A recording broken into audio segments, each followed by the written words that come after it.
12-hour. Okay. We are now live. I just remembered that we used to do a thing called the pre-show, and how it gave me time to get tweets and stuff sent out, and audio levels checked and everything. You guys remember when we did that and how cool it was? Pre-show. Was it cool? It was really cool for me. It made things a lot easier for me. I don't know why we ever stopped. I don't either. I'm gonna put us back on the pre-show. Pre-show. I mean, all you have to do is just hit go live right when we all three get here, and then it's a pre-show. You're not right. That is a good point. That is Ow. a very good point. I'm trying to send the stream tweet now. Stream tweet. Just pre-showed in my pants. That's all I want. Man, I feel so lame. My week is nothing. I mean, it's a short. I think it's going to be a shorter podcast anyway because there's just not that much going on, you know. Yeah. But we shall see.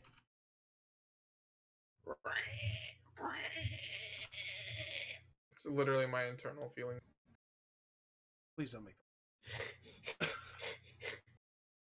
that. That is very similar to the sound that a thing of my nightmares. Oh yeah, I just realized. Oh boy. I can make that sound for the stream if you guys want. No, I'm okay. I'll talk about my Yeah, nightmare on the anytime- stream. We'll just have a good Anytime I time. make that like clicky noise, Yeah. it makes me think of this thing where it's like super lanky, not Slender Man, like it's super lanky, and it walks in like weird jumps like that. Yeah. I don't know. Does it have really Maybe I long just arms and a imagine it. bag body? Maybe I just imagined it in my head. I had a nightmare last night of a creature that was really tall and lanky and it had really long arms, and instead of a body, it was a bag, and it had teeth at the top of the bag, and it made A bag? Yeah. Like a brown bag? yeah, like a potato sack. This time the lunch money takes you. Or Exactly. the lunch takes Yes, the lunch money. the lunch money. Hey guys, it's been a day. Oh, okay. Stream tweet is now live. We're now live. We got people watching. Shall we end the pre-show and begin? I'm down. Hello and welcome to another exciting episode of the Full Spectrum Podcast. My name is Trey. My name is Andrew. And I'm Pattrick. And we've been the Full Spectrum, and no, so there's some stuff. There's not a lot to talk about this week, but there's some stuff to talk about this week. Who wants to go first? I will get Stick mine to out course. Okay. I was gonna say we might as well stick to it. We already know the order at this point. It's Yeah. Andrew, then myself, and then Trey. Pretty Yeah. much almost every time. So, I'll get mine over with real quick. Video games. Yes. They're cool, right? Everybody likes video games. Yeah, I They're like fun to video play. games. They're good. So there's a game that I heard about a couple years ago that I didn't hear anything about until this past week when it released, called Eastshade. Okay. So you play as an artist, a painter, who gets in a shipwreck, and you paint stuff. Okay. That sounds cool. So literally, the game is just going around to these inhabitants. So there's like owl people, there's like little chimpanzee-looking guys, there's some bear people. They all speak your language. They speak But common. just hang out with them, and you just paint. I mean, you just. Sometimes people have requests, or sometimes you'll overhear something of, oh, hey, so and so would like a picture of the eclipse, or whatever. It sounds relaxing. It's super chill, and the vibe is just super jolly. It's just you're having a good time. There's been some points. There's been some dialogue choices that have been like that come off as negative, but I don't ever want to pick them because everybody else is just so friendly. I did early on. I played the game as Andrew, so like the second person I met, guy was kind of a prick, and then I told him he was an unfit father, Ooh. and then he punched me in the face. Yeah, that sounds about right. And the sheriff, and then the sheriff got on to me for being a prick. Yeah, that sounds about right. All right, I guess people are nice here. But later on, I went back to that town because there's a big city that you can travel to. I went back to the little town and made a painting of him because somebody wanted a painting of deep despair. And so it like you have quests, which there's a ton of, Yeah. and you have commissions that you can get when you get far enough in the game, where you can just do stuff to make money, and it's broad stuff like that. Like I want a painting of just some deep despair, Yeah. or like I want a windmill. It's all kinds of stuff. Some of it you can. I want a painting of deep think despair. Yeah, like some of them are like that, where you have to think about like right there. Well, what would they want? And there's a map, but there's no like, oh, you want a picture of a stone bridge, so I'm gonna go to the stone bridge marker and take a painting of that. No, you just stuff you find in the world. That's pretty cool. It does sound. You also drink tea. I found myself at night drinking tea along with my character drinking tea because you get inspiration in the game, and you have to have inspiration to paint. Oh, I thought it was going to allow you to re-roll a bad roll. You have to have inspiration to paint, so you can make tea. It's a super weird game because right now I have a wooden bicycle. I have a wooden bicycle that I ride around, and I go super fast on the bicycle, and then I can brew my own tea on a tea kettle, and you can go fishing. A bunch of stuff I never thought I would ever need to do in a painting game. That's really cool. That does sound really cool. I do want to talk about the deep despair picture. Because you don't actually control the painting; you frame it, and then you adjust the size of it, which I thought I wouldn't like. So you couldn't just draw a picture of my face when they asked for. If you're in the game, I can just take a picture of it. Okay. It is kind of weird because I have an ultra widescreen monitor, so if I don't change the dimensions, it's just an ultra widescreen painting. So that's kind of uncomfortable. But it was kind of crazy. It was like an emotional moment, even though I know the game probably didn't do it. Yeah. I was framing my picture, and right as I hit paint, he's slumped down with his head down and his arms like this. And as I go to paint, he looks up at me like this with just deep sorrow in his eyes. Oh. So my painting was of that moment where he looks at me like, look what you did. Because I took his kid away from him. Wow. Caused some drama. Well, not me. The neighbor caused some drama. The alley caused some drama. This sounds like more than just a painting game to me. If you took his kid away just to get a picture of deep despair, that is both the best and worst game ever made. No. Those things were like 4 hours apart. Okay. He was being abusive. Okay. From what the gossipy neighbor told me. From what the neighbor told you. From what the neighbor told me. Huh. I was literally I was in this town for like 15 minutes, and I was like, "Give me the juicy gossip. What's going on around here?" Remember, kids, gossip destroys families. But it'll also give you a sweet painting. Yeah, I mean, there you go. There's like so much to talk about that I don't even know what to talk about, because it all goes back to like it's a painting game, but I can go shuck peas for 10 glowstones. It sounds like I need to play this game. This game sounds really good because it's amazing. I love let's see. I think I only have 4 hours played, but it's way bigger than I thought because it's like a little indie game. So I was like, okay, open world. I got you. I got what you're saying here. Yeah, wink, wink. And then like there's so much to do. Like I would tell myself over the weekend, I'm gonna play this game and I'm gonna finish it tonight. I'm sure it's not that long.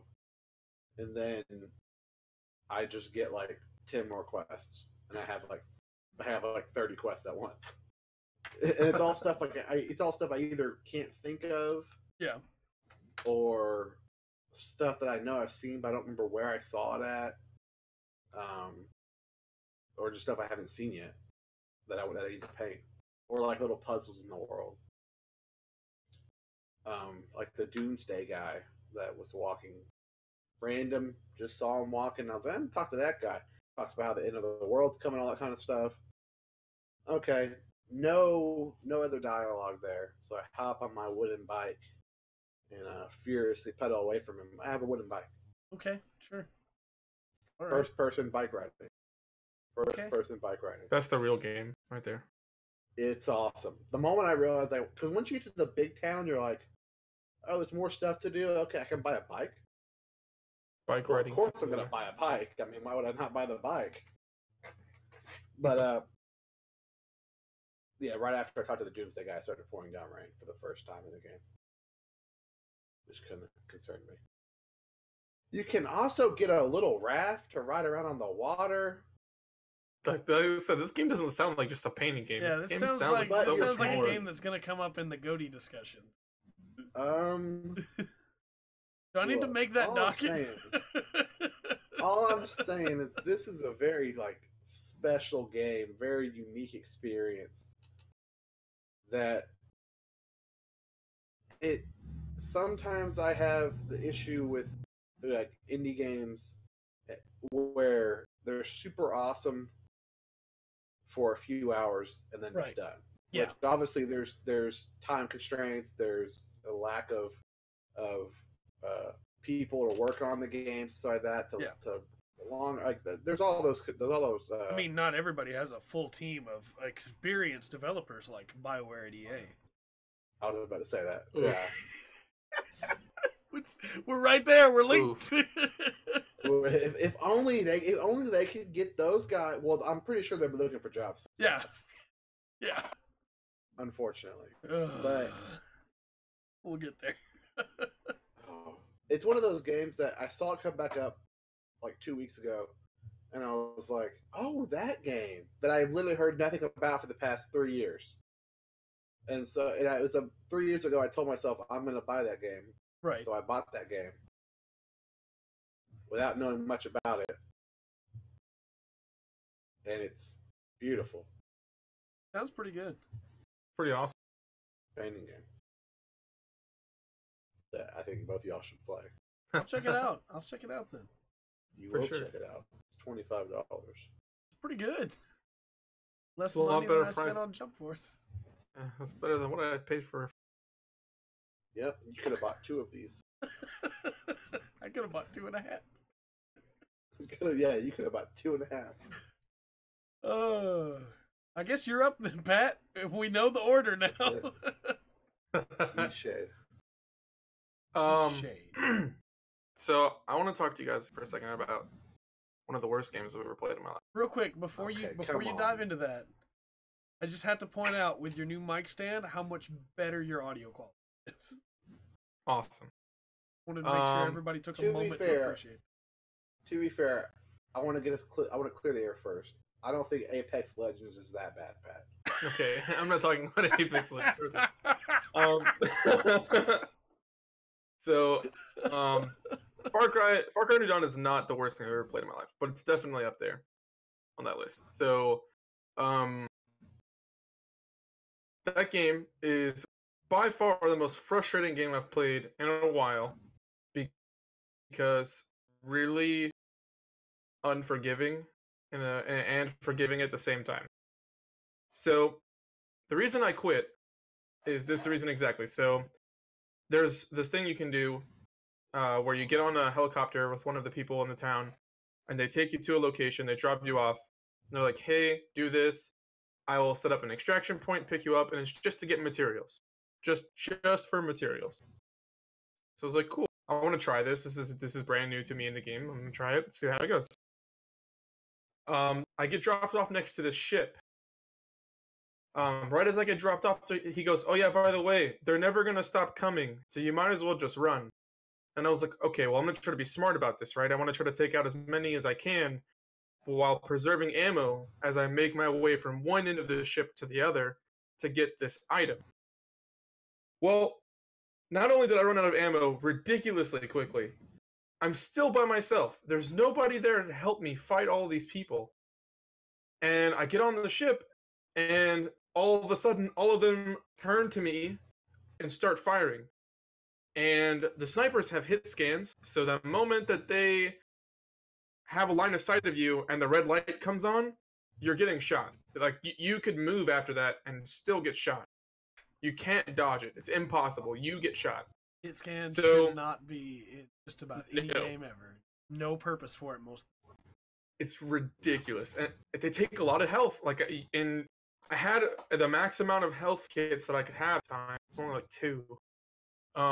So I'm moving along, and I'm running out of ammo, and I'm trying to survive. And there's methodically ammo everywhere, but you can't see it because it's so small and it just shines barely.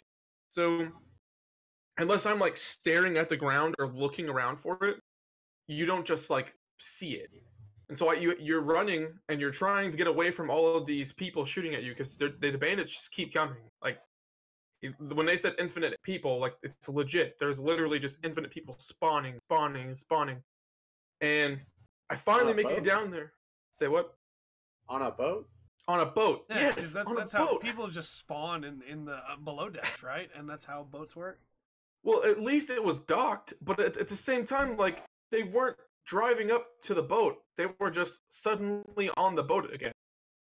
And I run down to the bottom part of the boat to pick up this package, and it's like, oh yeah, it's GPS locked too. So no matter where you go, they're gonna know where you are.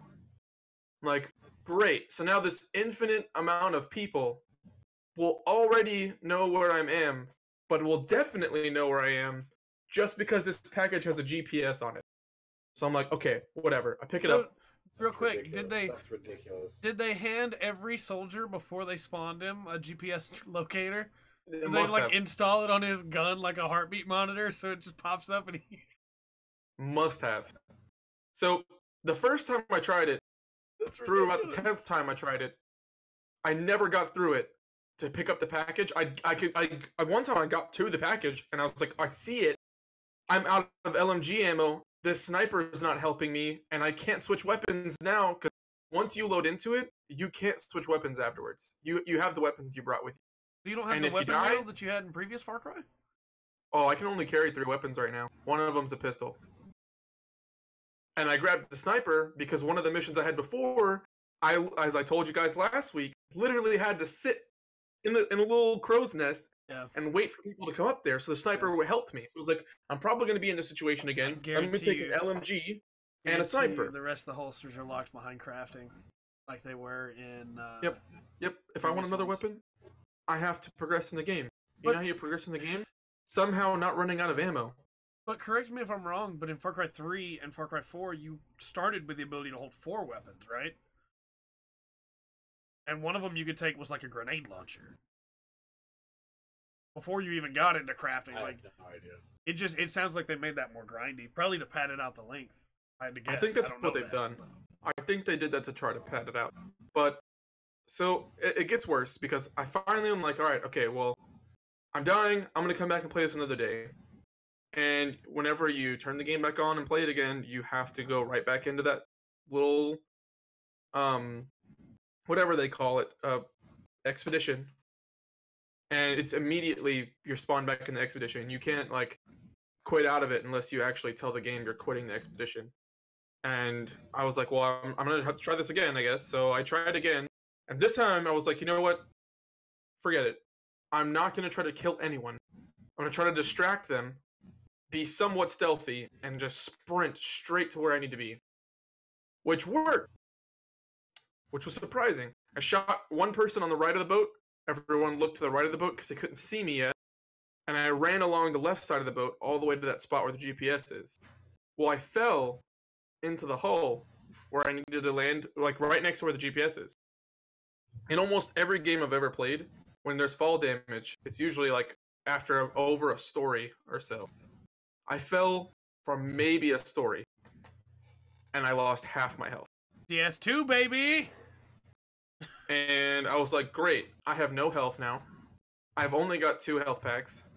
I grab this GPS thing, I have to go back up to the top of the boat where all those people are. Don't shoot anyone, I keep sprinting, I'm getting hit scanned and popping pills trying to stay alive. I get to the beach where the extraction point is, and 2 boats are flying in, coming with bandits to come get me. But I don't see the boats. I just see the people. And they're floating on these invisible boats. They get off the boats, and then the boats spawn. And again, I'm running out of ammo now. Because he's like, I'll be there in a minute and 30 seconds. And I've spent a minute and 30 seconds just unloading all of my ammo. Also, who can tell you they're gonna be there in a minute and 30 seconds? Yeah, that's such a specific time frame. Yeah, he's like, give me a minute and 30 seconds and I'll be there. I'll be there in 42 seconds. Count on it. So, I'll be there in 42, 41, 40, 39. I'm shooting as many of these people as I can. They're bombarding me, like running at me with these like shields, and I'm shooting over the shield, but I'm missing their hitbox because I'm not the best shot in these games. So I'm running out of ammo, and finally, I melee one person to death as the helicopter lands, and he's like, "Hurry up and get on! They're shooting me! I'm about to blow up!" I sprint over there with a sliver of health left, and if it was not for the fact that they made it where you're invincible during the frames that you get on to the helicopter and then being on the helicopter, I would have died and had to start over. So, I'm like, finally, I'm done with this stupid expedition. I'm never doing an expedition again. That was literally the worst. I'm gonna go do a mission. So I get back, and I start walking towards the gate, and this little kid is sitting on the ground. He goes, "Hey, mister." And I look over at the little boy, and I press E to talk. And he goes, "When I grow up, I want to be a computer." What's wrong with that? I immediately uninstalled the game. You think that's bad? That's not the first time they said some ridiculous crap like that. I don't think that's bad. I mean, he's a kid. What? Kids say ridiculous things all the time. I say ridiculous things all the time. I mean, I do No, too. this is a little but, bit like, different. This is a little bit different, I think. What? There's a character in the game named Bean. B-E-A-N. Bean. Okay. Yeah. First off, my new favorite character, because that's a great name for a character. Pretty good. Is it a fat guy? No. Very skinny. This opportunity. I mean, You it lost still me. works though. He's basically a cartographer. He makes maps. And his map service is called Wikibeania.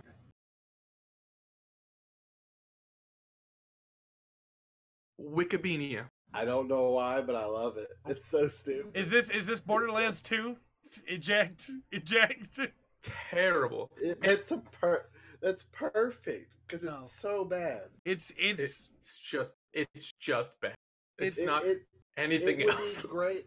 It would be great if it was like Trey said, if it was in like a Borderlands game or something. yeah, that would be a completely acceptable line there. It'd be perfect there. It's So I don't want- wasted that's on the Far part- Cry. That's the part I hate, is that this is supposed to be like a serious environment. Yeah, that's what I was gonna Because- ask. Isn't this supposed to be like that It's trailer was not post-apocalypse. jokey. That trailer was these 2 crazy women have just like executed a guy in front of everybody. Reclaim this land that they've taken over.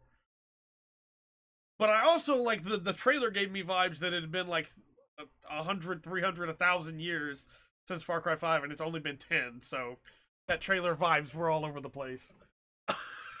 So, yeah, so this happens with Bean, and then you've got the whole moment where you literally get pulled out of the water what feels like 12 hours after you get pushed into a water. Yeah, you mentioned this one. I told y'all about that. Do you remember that, Andrew? Yeah.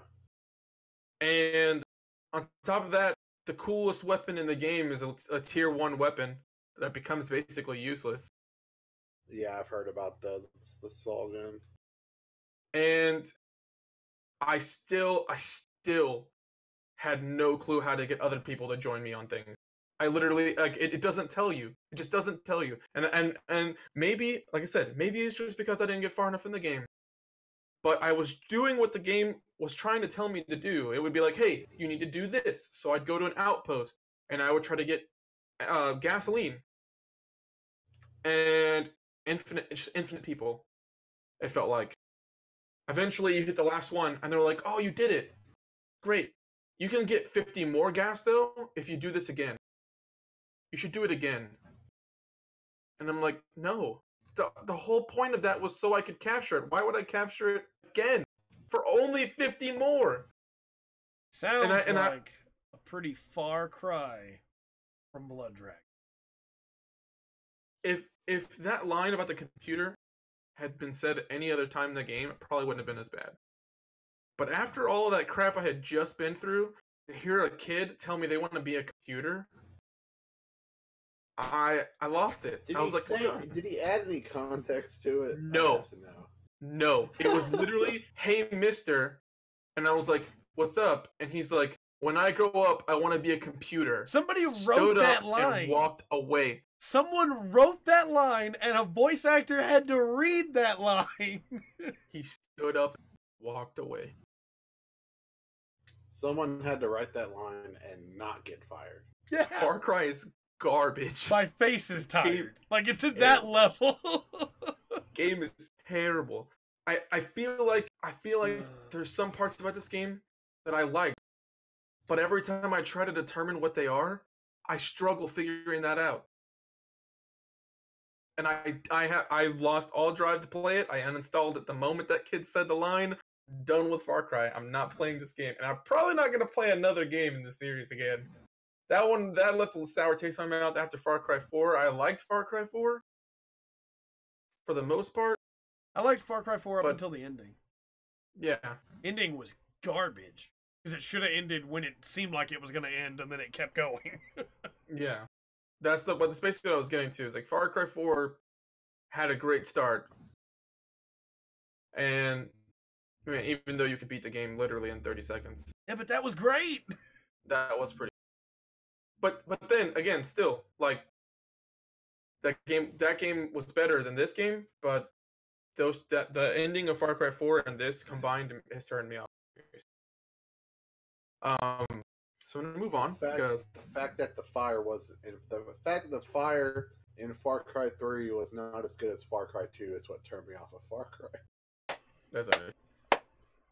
The fire is too good in Far Cry 2 to be Far Cry wasted. 2 is a game that nobody talks about anymore, but it's better than 3, it's better than 4, it's better than 5. It's not as good as Blood Dragon, let's be honest, but it's better than New Dawn.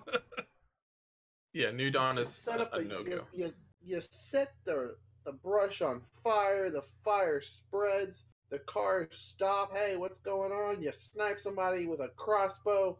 It's amazing. Pattrick. You snipe somebody, the driver in the head of the crossbow, that's your target. Then they all get out of the car, they look at you. One person gets in the driver's seat, they start coming towards you. You light the grass around you on fire as you run through the grass as the fire engulfs the grass behind you. You get into your little doom buggy and you drive off.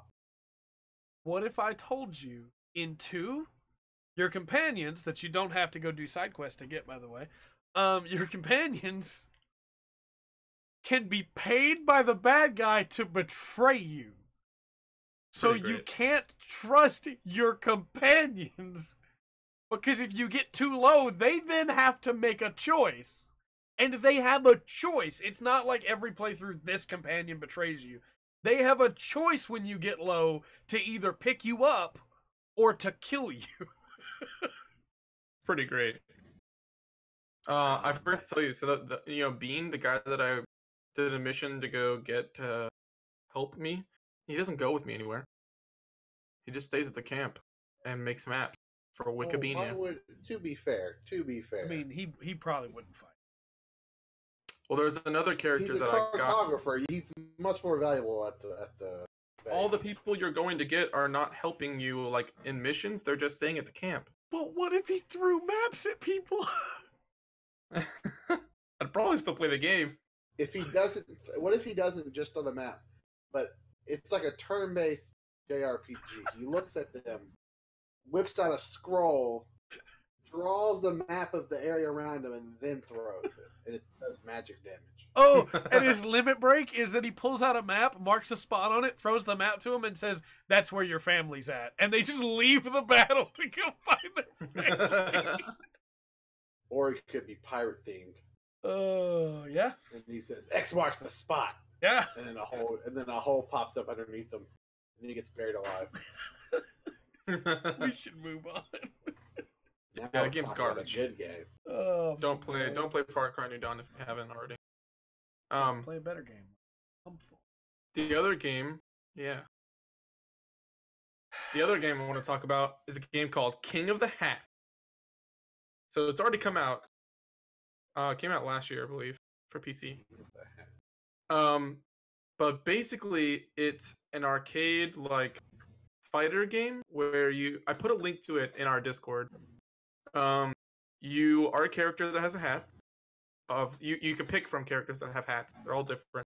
They have a little bit different abilities. The goal of the game is to jump on your opponent's hat. But you can throw your hat and stun them, but you're vulnerable when you throw your hat because it can be jumped on. Okay. It's really goofy looking. It's very goofy in general, but it's a lot of fun. It sounds pretty cool. Looks cool. Yeah. So right before each match, they say "hats on," and they say it like different ways, like "hats on," you know, like different voices and stuff. My favorite one is "hats on." It's really goofy. It's a lot of fun. It was not that expensive. It was like I think I paid like $10 for it. And it's coming to Switch, so probably gonna get it on the Switch too. But it's a lot of fun. I played it with my little brother for his birthday, which was really exciting. He was really happy whenever I picked it up just for his birthday. We played for a little bit. It's a lot of fun. Quick fun game. Maybe we could play for Friday. So it's only on the Discord store. Apparently, I tried looking on Steam. I didn't see it. You might want to look again. I went to their official website. It's only on the Discord store? Okay. It's only on Discord store. Okay. It is a lot of fun though. I think it's worth playing. Honestly, it was not what I was expecting. I'll be real, because my little brother, you know, I don't know if he'll watch it or not, but I'm not trying to trash him when I say he didn't explain it very well, because he was like, "Oh, it's like Smash but with hats," and I was like, "What? It is not like Smash with hats. It is definitely like." Yeah, take that, Pat's brother. I think it is very much like I feel like it's a fighting game. It's very much a fighting game. You have to make really solid decisions. It sounds like a duck game, but with less guns and less ducks. So I'm not gonna lie, I almost had a heart attack because I went to the Discord store in my browser. It started auto playing a video, and then on the left hand side of my screen where y'all are at, since it's Discord, it automatically started to play the video there as well, and it just showed Trey's face in the corner, and I was like, is it making me broadcast this video? No, we didn't see it. $10. Not bad. Yeah, it's really goofy. It's a lot of fun. I think the three of us would probably enjoy it if we played it, so it might be something worth looking into. But yeah, the other two things about this week, besides me no longer being sick, hooray! But I still have some tests I have to do. Anybody cares? With blood tests. Might have sleep apnea. Kind of weird. Runs in the family though, so we'll see. But I started watching JoJo. I'm on part 2 right now. So I wasn't sure about Joseph. I liked Jonathan a lot. Jonathan is great. Yeah. Joseph, I wasn't sure about at first. I was like, I kind of like you. But he grew on me very fast. Your next line will be. Yeah, especially after the moment where he's laying there and he's like literally about to die, and he's just playing mind games with this demon that's standing over him, and the whole time I'm like, dude, your balls are so big right now, dude. What are you doing? And then it works, and I'm just like, of course it does. Joseph of course is great, it does. man. Joseph is great. That moment made me fall in love with Joseph. Literally just because I was like, dude, there's no way. Nice. How did you get away with this? What do you think about? And then the fight. What do you think about Stroheim?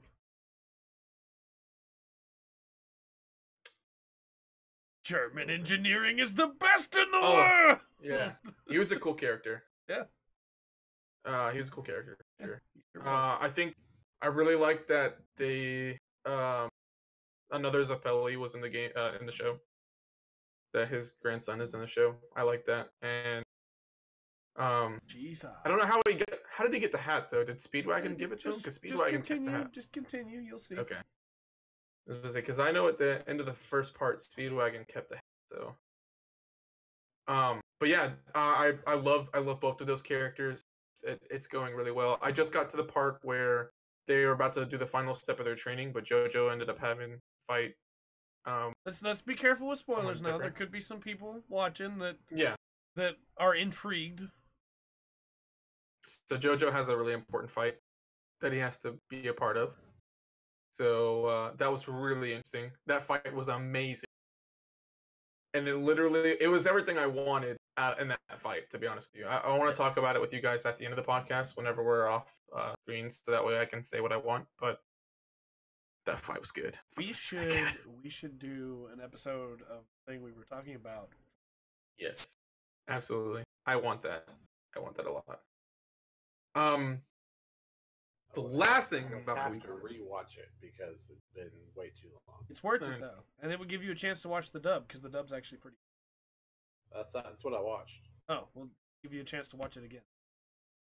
I'm watching this. Awesome. Yeah, the dub is really good. If I didn't love the voice actors in the sub so much, I would probably just watch the dub. But I haven't even tried watching the dub. they do the accents. Really? Yeah. And that gets really interesting when you get to some of the later parts of JoJo where characters from other parts of the world show up a little bit more because their accents are on point.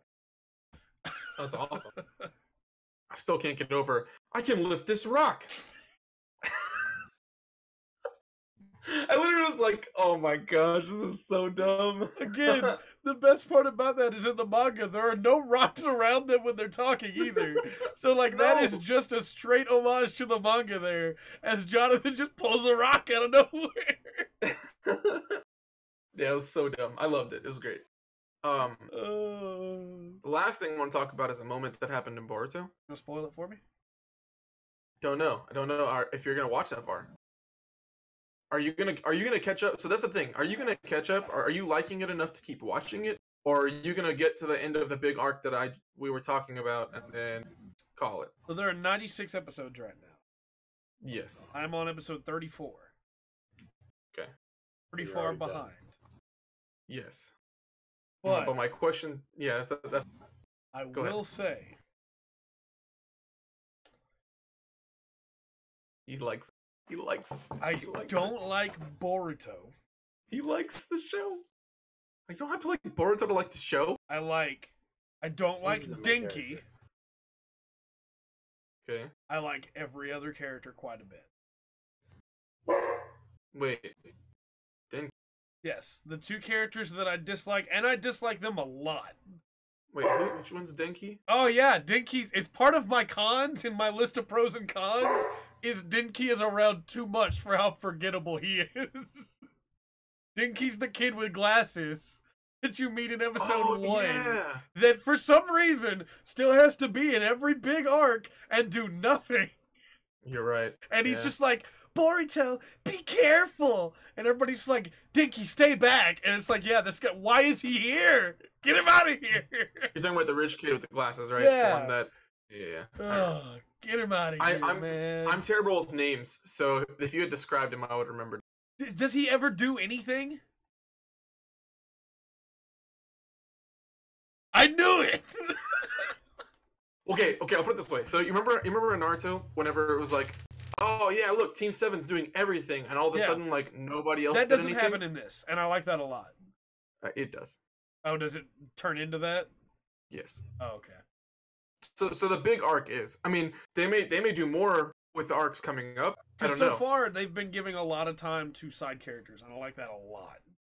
Yes, so yeah, and that's one of the things I was gonna say is like even the episodes that feel like filler in the early stages don't feel like filler because they're expanding on the characters in the world, and I love that. Well, I love that they're doing that. By side characters, I don't just mean the new characters like Suna and Chocho and Sarada and Incho and stuff like that. I mean like new moments with the old characters as well. They haven't forgotten them.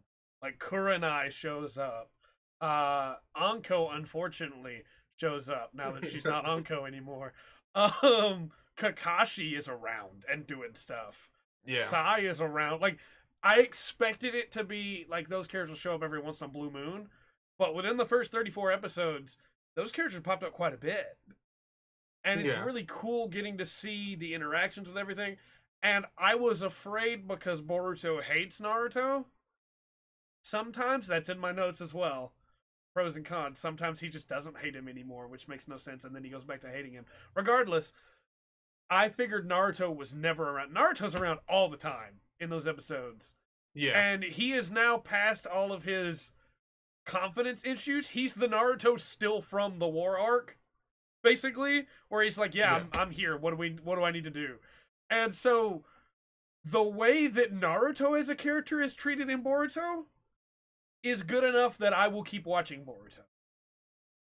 But I hate Boruto as a character. So, for the most part at the beginning, I also agreed. I hated Boruto as a character.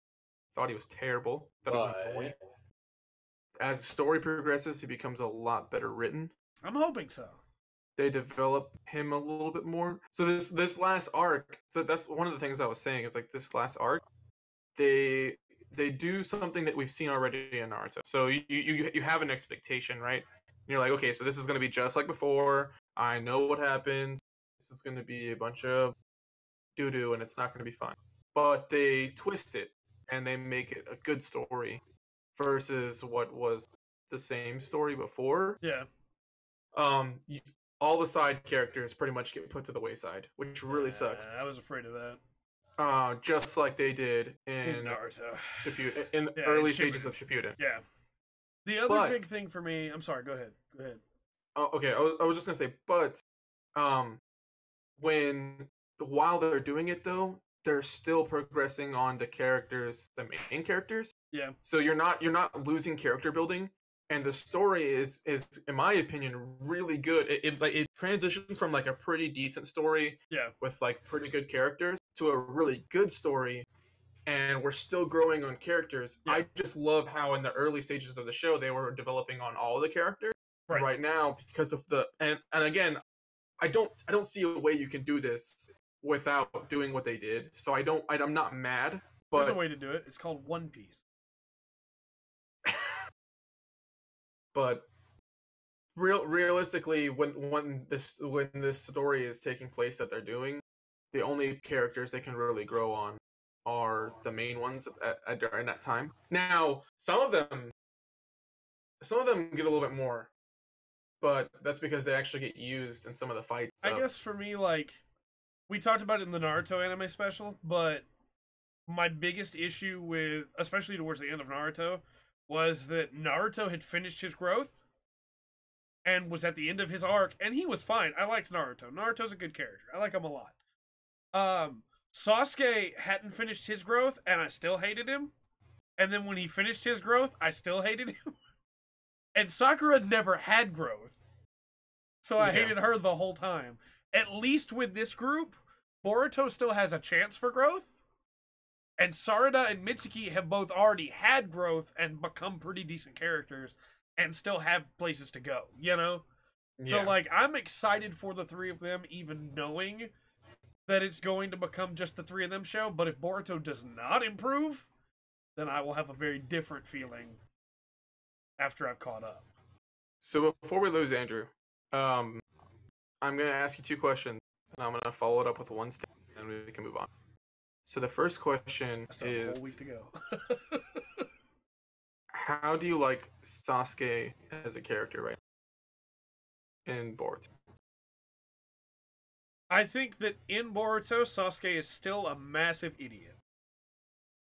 But he is attempting to do things better.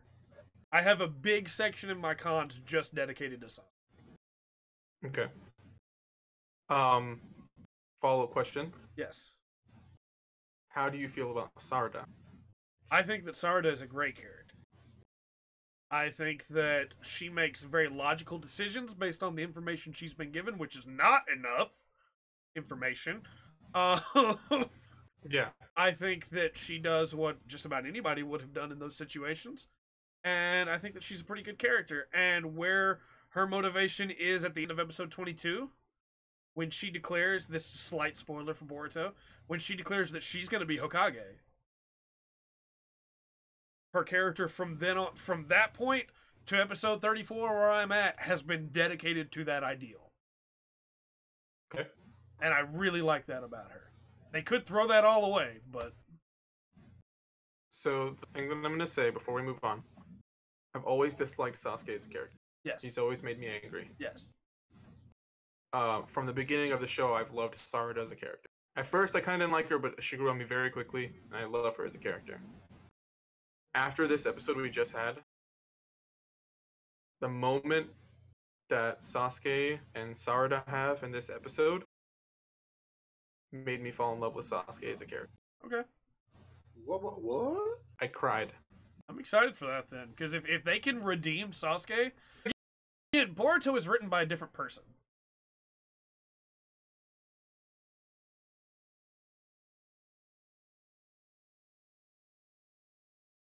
You do it, but I can't because I don't want to spoil it for you now that you're gonna. Sorry, Discord froze. I just caught up. Did you hear what I said? No. Okay, so there's something that I could do both verbally and physically that would basically sum up exactly what happened in that moment that would tell you everything you needed to know. But I don't want to do it because I know now you're going to keep watching. Do not tell me yes or no. Okay. But does Sasuke give her his other eye? Tell me if I'm at least on a track. Okay. Never mind. No. That would have been really powerful. It would have been really powerful, but I feel like that would have been really weird. It would have been, but hey. No. Okay. Well, I'll get there then. If you want a hint about it, think character building. Don't think, like, ability building. That would have been character building as well, but okay. Well, yeah, okay. For Sasuke, Because he not did for... the thing at the end of episode 24. The like, thing. Yeah, it's a little bit different. Okay. Just trust.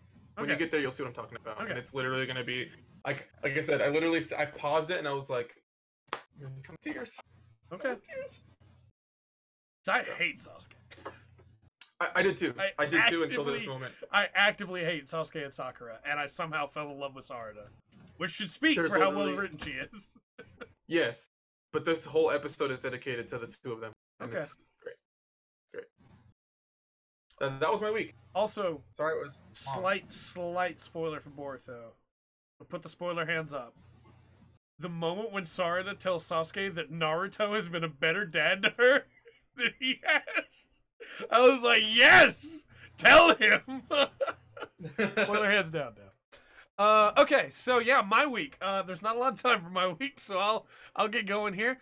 I've still been playing Jump Force, trying to beat it. I got to the impressions video for late game impressions went up today, but I got to a moment where the character writing was probably the worst it's been.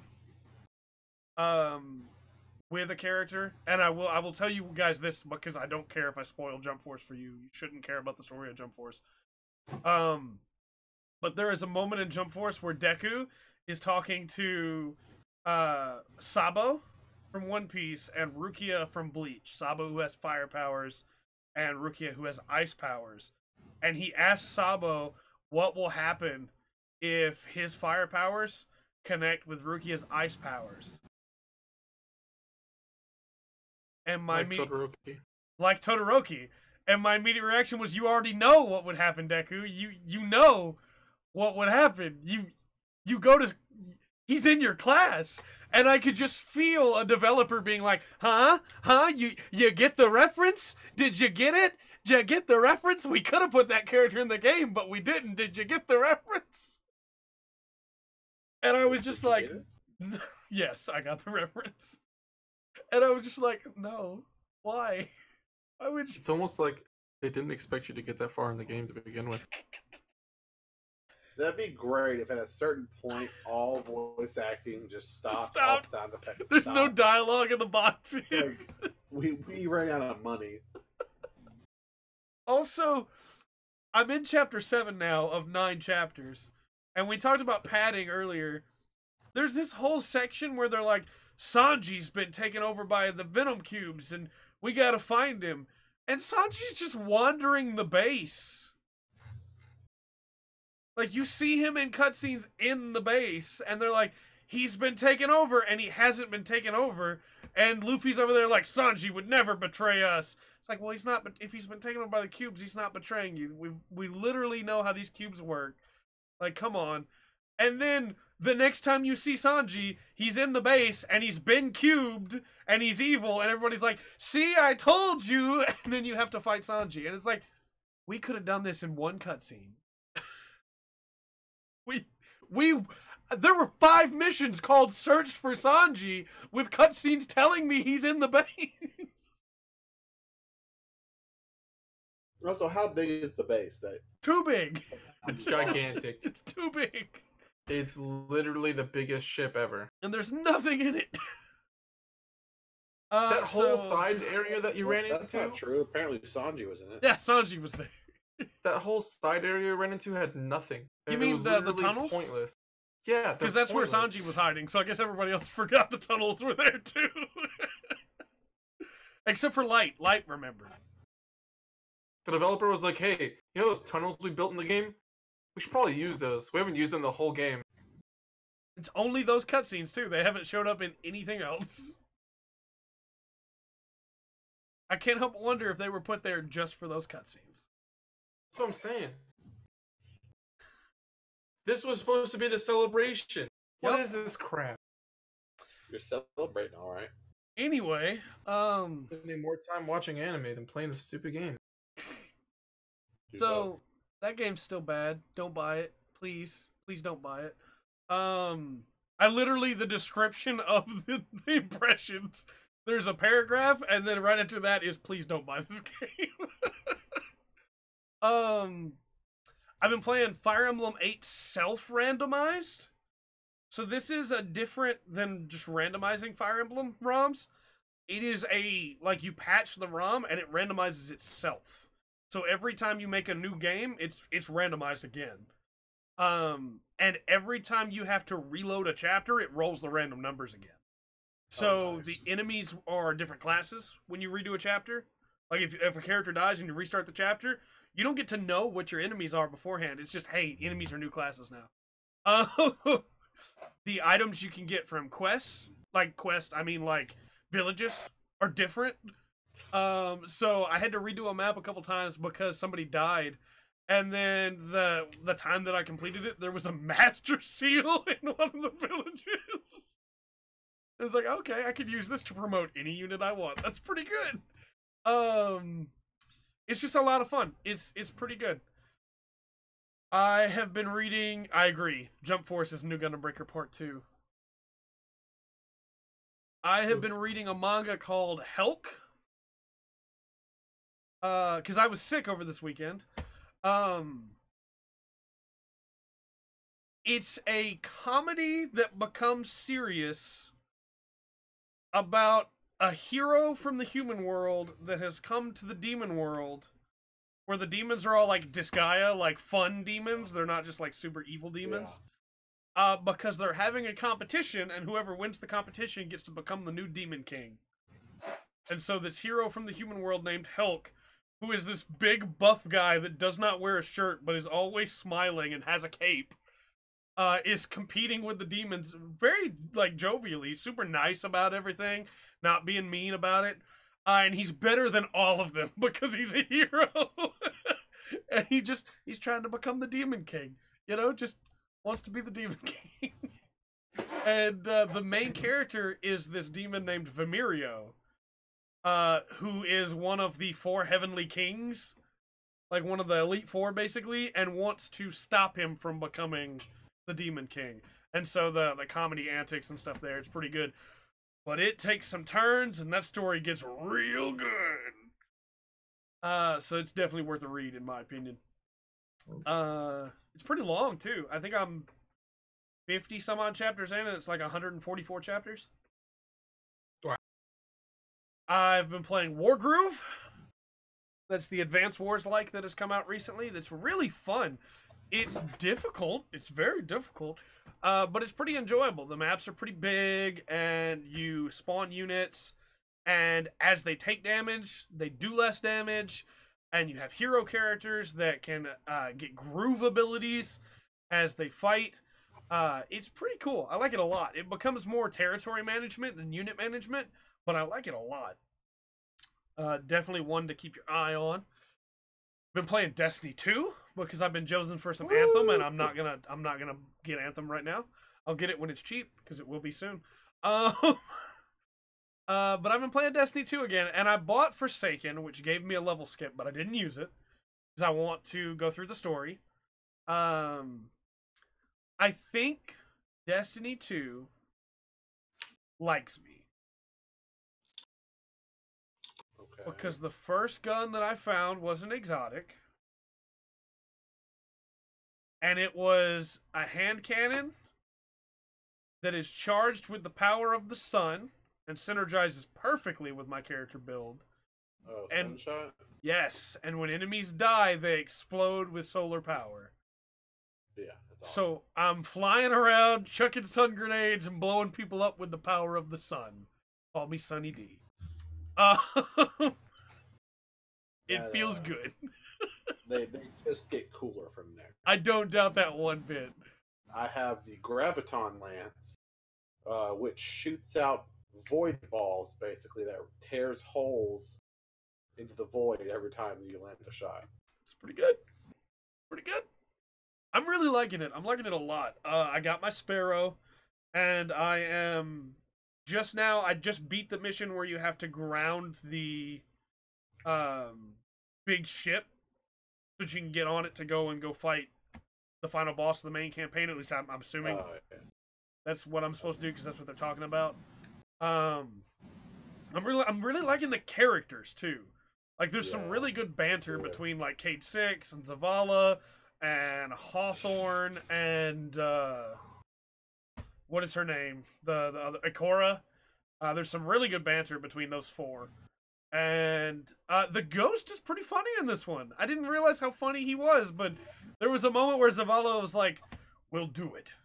We have to." And the Ghost was like, "You mean we'll do it?" I was like, "Yeah! You're right. Yeah, We're there's going to be no, the ones that do it." There's no wizards from the moon here. Yeah, he's really clever. I like him a lot. I'm really enjoying it. And I got back into the competitive playing in the Crucible. It was pretty good. That's really good. That's You pretty do it, all you good. do is gambit. Taking on some level 50s and getting some wins. It felt pretty good. Pop, pop, pop. They didn't expect the sun damage to pile up. It's a lot of fun. My only complaint right now is that my Sunshot and my Solar Braces are now below, like, quite far below light. So I've had to put on regular gear again. Because I cannot yet infuse them. I don't have any of the legendary gems or whatever to be able to infuse them. I'll get those eventually, though, and then I'll have them back. Yeah, the more gear you get when you start getting repeat gear and you just dismantle all of it, you get enhancement cores like nobody's business. Okay. But I'm liking it. I'm going to keep playing it. I'm really enjoying it. Can't wait till you play the Forsaken campaign. I'm going to get into it. I'm excited. Because I really want to play a loot shooter.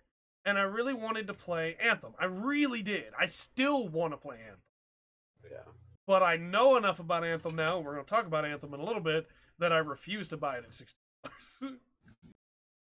I already spent my $60 I wish I hadn't spent this year on Jump Force. I'm not doing it again.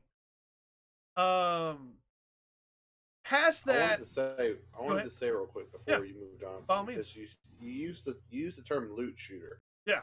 And this name hit me just the past few days that I had seen this online. Let me know first off if y'all have ever even heard of this.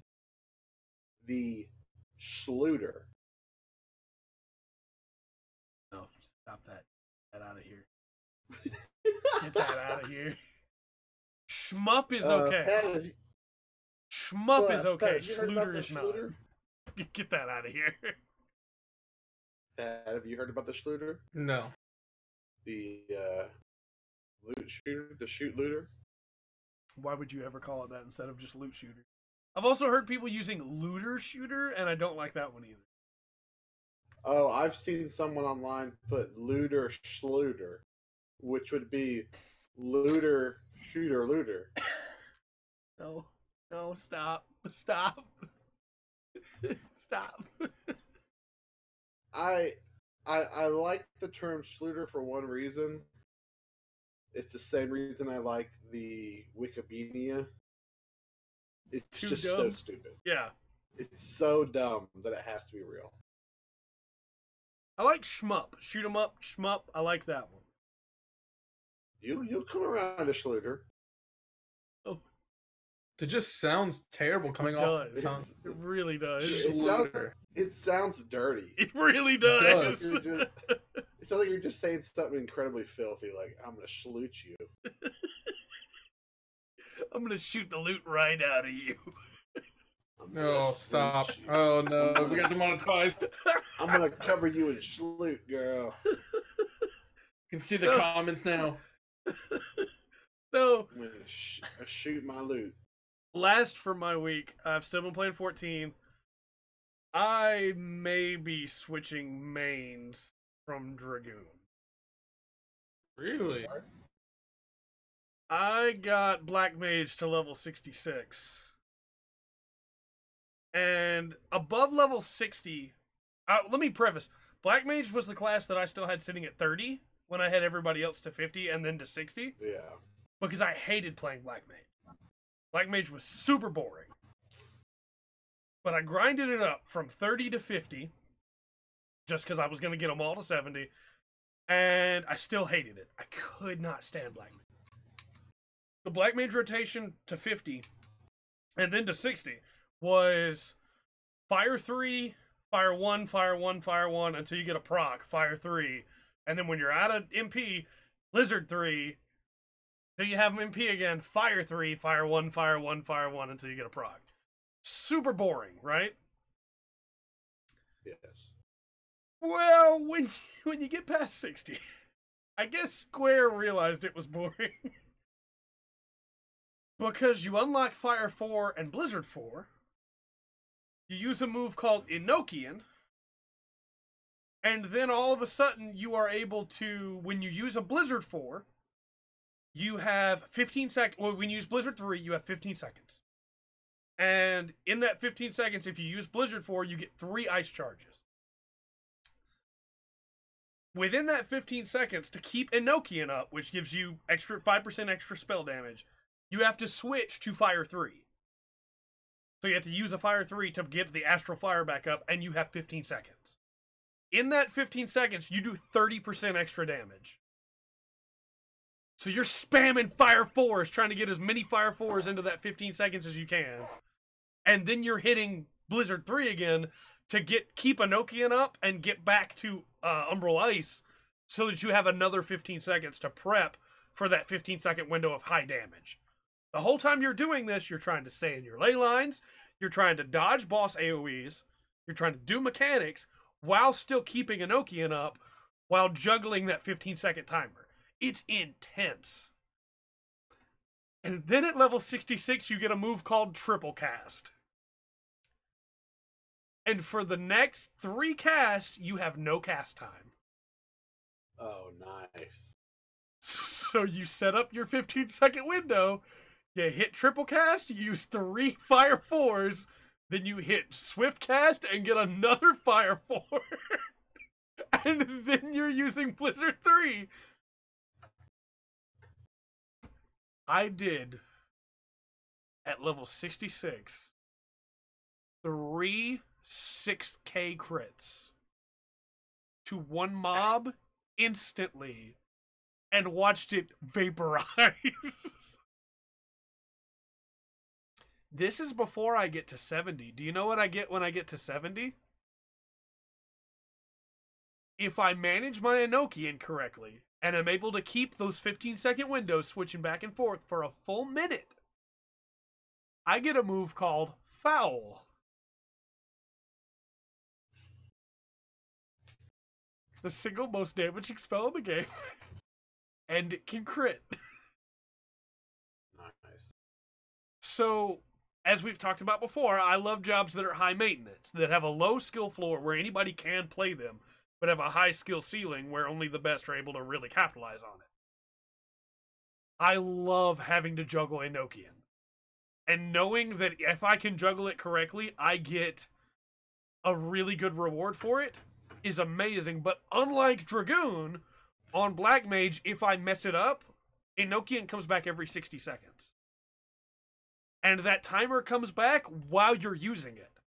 So if I get 45 seconds in and mess it up and drop Enochian, I can get it back within 15 seconds. Yeah. Whereas on Dragoon, if I mess up my Nastron rotation, or I've got to do a mechanic and I can't do Nastron, it's another minute before I can do another Nastron. And that feels bad. Because I messed it up. It feels great when I don't mess it up. I love Dragoon. Black Mage does more damage. And has less time. So, you know, I'm going to wait and I'm going to see how the Job Actions trailer comes in for Shadowbringers. I'm going to see what the new moves are. And then I might be playing Black Mage in this new expansion. I like it enough, I'll put it this way. I like it enough that I got a set of crafted gear that makes me look like an Archmagus. Because I was like, I'm probably going to wind up playing Black Mage a lot. So let me go ahead and get some glamour gear that makes me look super sick. And the last thing I want to talk about... My red mage. What's that? I'm sorry? So I want to get some glamour gear for my red mage. That same gear that I have will work on my red mage. Because Black Mage, Summoner, and Red Mage all share gear. The last thing that I did is I finally checked out Eureka the Forbidden Land in Final Fantasy XIV.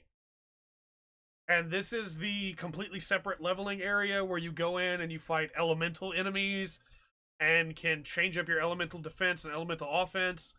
And you start back at level 1, elemental level 1 again, with all your level 70 abilities on whatever class you go into it with. It's been a whole separate thing of content for a while, and I just never jumped into it, right? Got in, I messed around with it for a little while. I had a really good time just playing around by myself.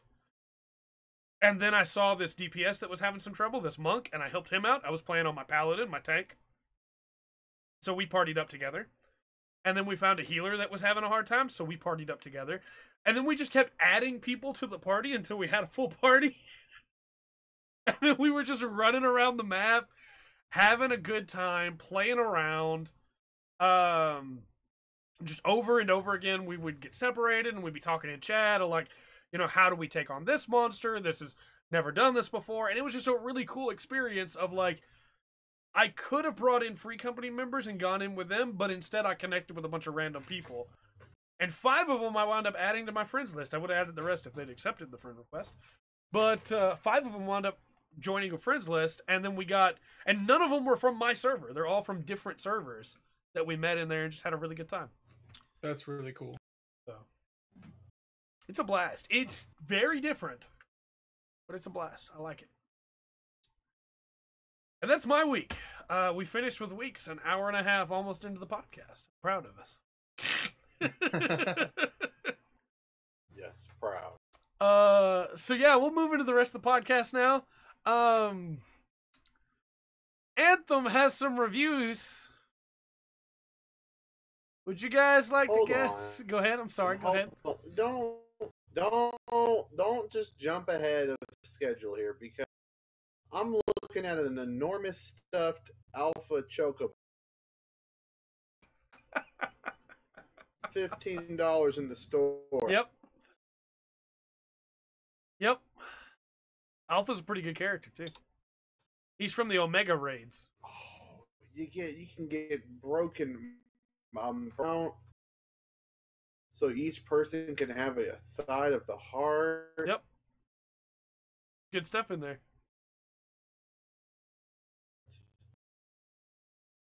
Good stuff in there.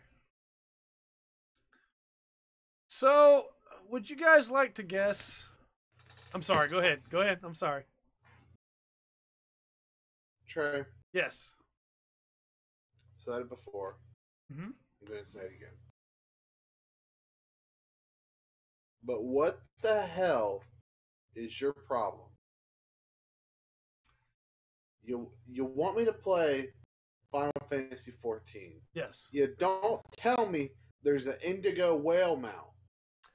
We talked about that mount on the podcast when it came out. No. Yes, we absolutely You didn't show me a video. No, I did not show you a video because we don't do that on this podcast, but we talked about it. Oh my goodness, I'm watching it in action. It can fly. Yep. I also just got a It can be giant... underwater. Yep. I mean, it's a whale, but I didn't expect that. I also just got a giant elephant mount for the first time. That's been available for a little while. I forgot to get it. No, I can ride an elephant in WoW. Okay? And the I can't elephant ride can a fly. whale. And Oh, it has a move that you can do while you're on it called Tumble, where it goes and just stomps his feet down and makes a big shockwave. Use it to crush ants.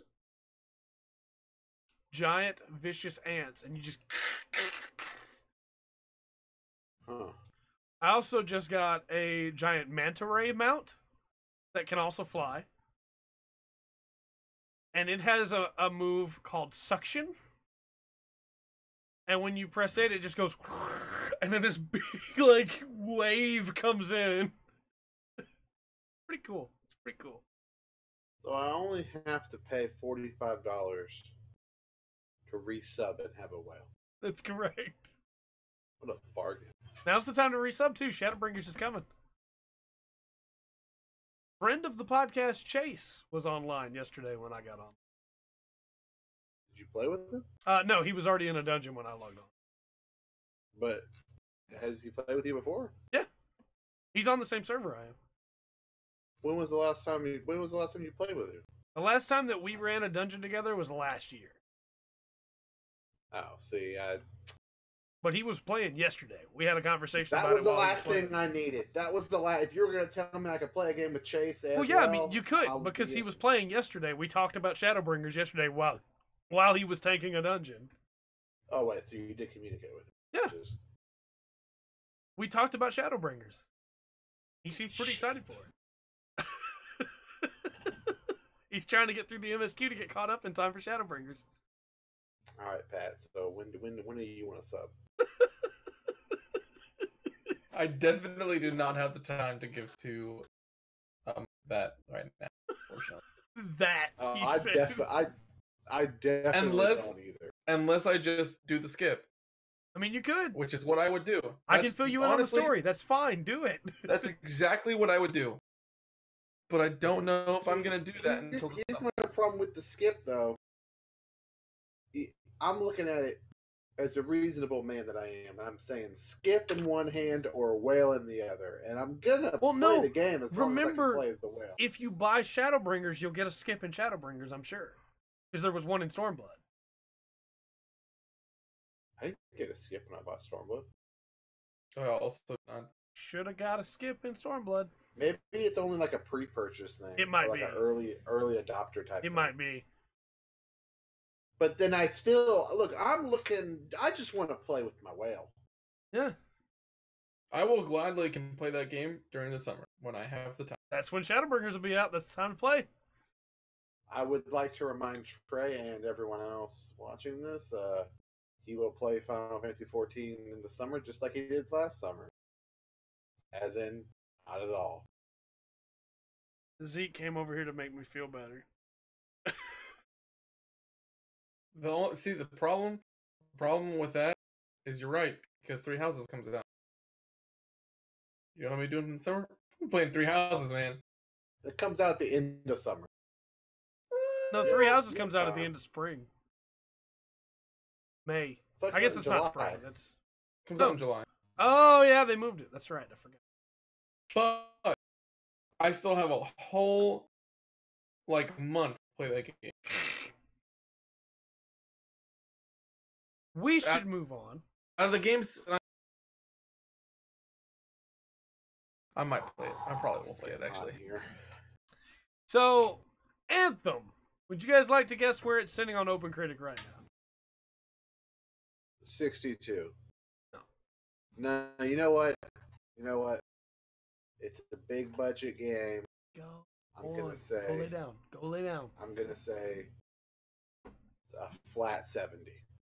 No. That's exactly what I was thinking. No. It is at 60 right now. Oh, that hurt. I mean, I played the game. It's definitely deserved. It is currently lower than Mass Effect Andromeda was. I mean, like I said, I played the game. I am no way surprised. It's also underperforming from Mass Effect Andromeda by a large margin in physical sales. Yeah. Don't know about digital sales. So I thought I saw, and I didn't read the whole article. I thought I saw the number somewhere saying that it was 10% of Destiny sales. Yeah. That Destiny sold 90% more. Yep. I will put it to you this way. Mass Effect Andromeda was a massive flop, right? Physical sales of Anthem are 50% less than physical sales of Mass Effect Andromeda. So the and Andromeda was dead in the water. So the game's not good, but I think their whole early release stuff is really burning them. It hurt them real bad. It burned them on Battlefield too, where people played it and were like, "This is not as good." Word got out so much faster than it would have otherwise. Yeah, and that's good. I'm glad for the consumer that word got out. Yeah, I mean, I was riding. Part of me was still hyped for Anthem, and then I finally played it, and I was like, "Okay, there's some stuff wrong here." That I played a little bit more, and I was like, "Okay, this is filth." So I'm done. Angry Joe's review came out today, and whether you watch Angry Joe or not, I don't normally, but I watched this one. Was 50 minutes long. Holy crap. As he broke down every single problem he had with the game. And the evidence that was the most, like, oh no, that the comments were all over is the fact that Angry Joe got a masterwork weapon that had a plus 0% modifier to it because the game didn't even roll a modifier for it. Oh no, it rolled a modifier. Rolled a 0. It rolled a modifier from the number 0 to whatever. First off, it's a masterwork, so you're looking at like what? It should be a minimum gate of like 15. Yeah, at least. It's the highest quality weapon. That's a legendary. That's an exotic. Yeah, that's the best of the best. Yeah. And hey, guess what? It shoots just the same as the rest. I also saw one that somebody else posted on Twitter that was a masterwork that had, when the clip is emptied, gives extra reload speed, which, that sounds great, right? You get extra reload speed when your clip's emptied, after firing 3 shots. Wait, what? Yeah. What it rolled was 3 different modifiers, where, I'm guessing, normally it would be after 3 shots, reload speed would be increased, and then something else. But instead it rolled, once the clip is emptied, that one has to trigger first. Okay. Extra reload speed after you fire 3 shots. Which means the effect will never trigger. That's garbage. Hot garbage. This is I won't spend too much time on it, but it's just like I said with Destiny, where Destiny you can have the same gun and you play differently Yeah. based on the random modifiers. But you gotta put something in there, like an AI, to monitor those modifiers. So stuff like this doesn't happen. Or actually have more creative stuff. Yeah. I said it before, I said it again. I got like an assault rifle or a sniper. I got a sniper rifle that gave me plus like 2% shotgun damage. Yeah. So snipe them, then switch to your shotgun. Obviously, that's the strategy. So, I've got some review quotes here, just some short ones. Oh man. Ars Technica, Sam Makovic says, "Wait until EA finishes the game, if that ever happens." Okay, all right. Gloves are off. Destructoid's Chris Carter gave it a 7 out of 10. And said BioWare will need to build quickly on top of its shimmering jet-fueled foundation to hold people's interest. But folks looking for a new neighborhood to move into might want to give Anthem a try, either now or after fixes and updates. So he's still pretty positive on the game. Yeah, he's seeing some good there.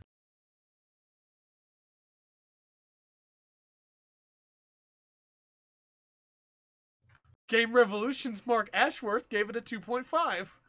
And so, unfortunately, I feel like fixing this game goes beyond patching glitches, fixing bugs, and then cramming in expansions. And he's probably right. Let me see if there's... let me get one more good one here. I want to know if, when they're testing this game, did they just not come upon any crap? So, BioWare is not the BioWare they were. This is the same company that shipped out Mass Effect Andromeda in a completely broken state. That hasn't changed. They're still who they are. So this is. Hey, remember when BioWare made things like Baldur's Gate 2 Yeah. and Knights of the Old Republic 1 and 2, Mass Effect 1, and Mass Effect 1 and Dragon Age Origin. Yep. You know, all those legitimate masterpiece RPGs. Yeah. Yeah. So I got one more for you here. It's unscored, and we don't normally talk about Polygon's reviews unless we're making fun of them, but this one not bad. Russ from Polygon says Anthem trips over itself trying to blend two genres into one.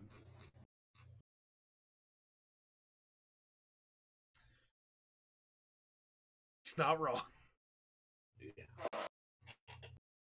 So yeah, it's not good. It's in real bad shape. The worst part is there was an article that I think Huffington Post, that was like, hey, we found copies of Anthem already in bargain bins in the UK. Where some stores were selling them for as low as $15.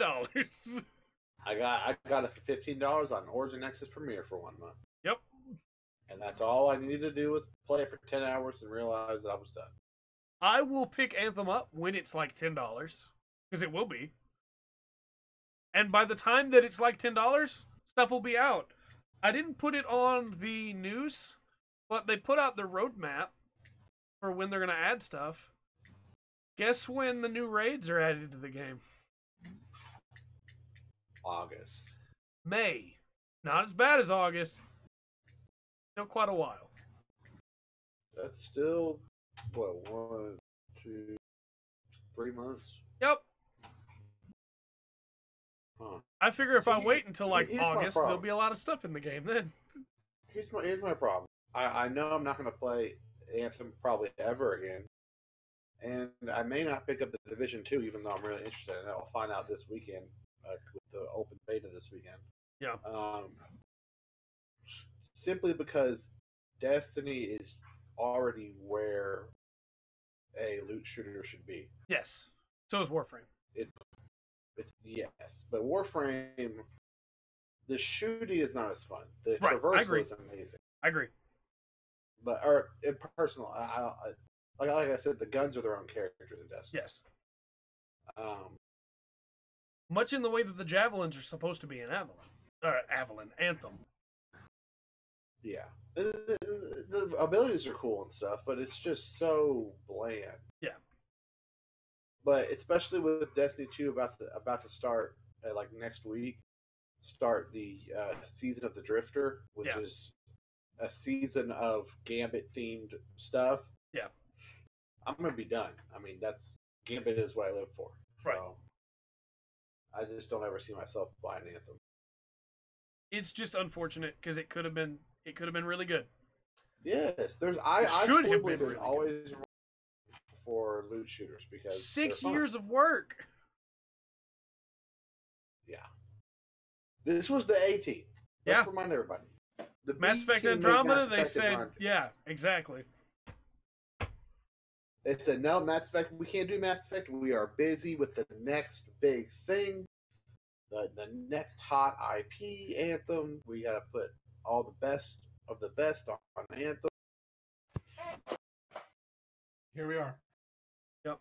With the best product available. Yeah. So we also had another game that had reviews come out this week, and that's Trials Rising. Woo. Guess where it's at on OpenCritic? 80. Hey, I was to say 80. 81. Okay. So very, Trials, very man. people like it. It's Trials, you know.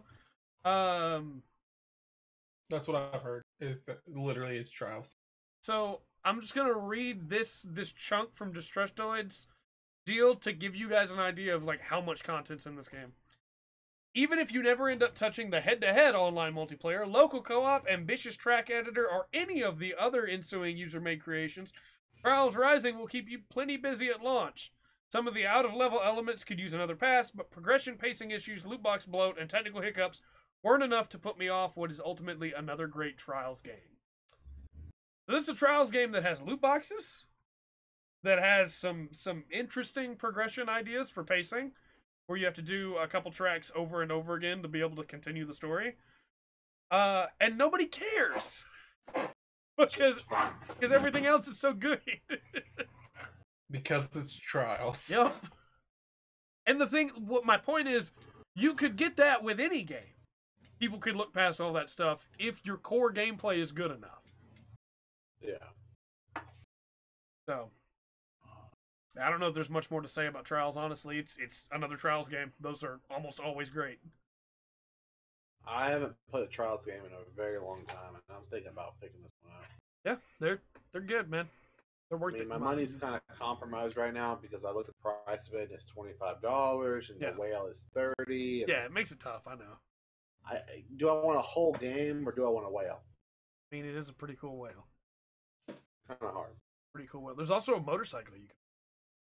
I saw the motorcycle, but I want the whale. I bought the horse, the red hair, because it's Guan Yu's horse from Romance of the Three Kingdoms. Pretty. It swims. Suave looking horse. Pretty good. But there's a whale. So we did have some new games announced and some ports announced. Outlaws of the Old West was announced. This is Go ahead. Sorry. It looks interesting, I guess. It's an early access Wild West survival game. Early. Yes, very much so. But it doesn't look terrible. There's like the character models actually look pretty good for a survival game. First off, but for an early access game, they actually don't look bad at all. And although I did have some complaints about specifically the scene where the wolves are chasing him, and it's just like a million wolves, and none of them look hostile at all. They all just look like the most friendly wolves ever. Yeah. It was like, okay. But, it looks cool enough. But it's entering early access soon. Thought we'd point it out. It's made by some of the same devs that made Atlas. Is that what it's called? Atlas? Yes. And it looks a lot like it. Yeah. Atlas, the recently released pirate game, Yeah, and they made what was the other one? Ark. Ark. Yeah. Eventually, they'll finish all those games they put out already instead of making new games. But you know. Well, this Now, one's in the Old West though. I think Ark is technically released with like 45 expansion packs. Yeah, I think you're right. Half of which Ark came out is before it was still- done. What did? Half of the expansions came out before it was done. Exactly. And then they upped the price when the game released. Yeah. But Ark is still promising because it's got dinosaurs. Yeah, I mean, you're not wrong. It honestly is pretty fun. I don't think I've put more than like 10 hours into it, but it was pretty fun when I played it. I didn't mean to smile like I was about to start laughing there. I just while I was sick, I rewatched the Game of the Year coverage, and when you said I put 10 hours into it, my first thought was that's more hours than you put in a Wizard of Legend. True.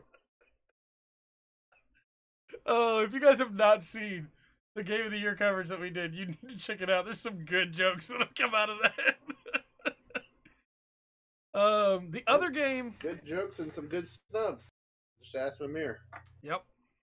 You can leave the call. It makes you feel better. There was another game that was announced and launched, shadow dropped, called Devil Engine. Wait, Shadow Drop? Yeah, it's a shmup, shoot 'em up, Oh, I'm out. but it's a good looking shoot 'em up. The art looks really good. It looks really fun, and there's mechanics like where an enemy is using portals to like put their hand through to punch you, and it's coming up from a portal that's on screen instead of just being like normal shmup stuff where the hand just goes down and comes back up. You know, looks pretty good. It's free Definitely though, looks or is it? No, it's like You gotta pay for it? $15, I think. Okay, $15, $25, something like that. But it looks pretty good. I hope so. What were you saying, Pat? Oh, it looks interesting. Mhm. I probably won't pick it up personally, but I think it's an interesting looking game. I I like the art shmups. style. And then finally, port-wise, RE0, RE1, and RE4 are coming to the Switch on May 21st. Been thinking about picking up RE4 because people won't stop talking about how good RE4 is while you're watching stuff about RE2 Remake. Coming to the Switch on May 21st. RE4 is off, and also it's on more consoles than Skyrim at this Yes, point. that is correct. RE4 is the most ported game ever. I think it's more ported than Tetris. Maybe.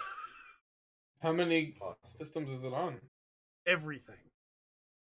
GameCube, PlayStation 2, 3, 4, PC, Xbox 360, Xbox 360, Xbox One.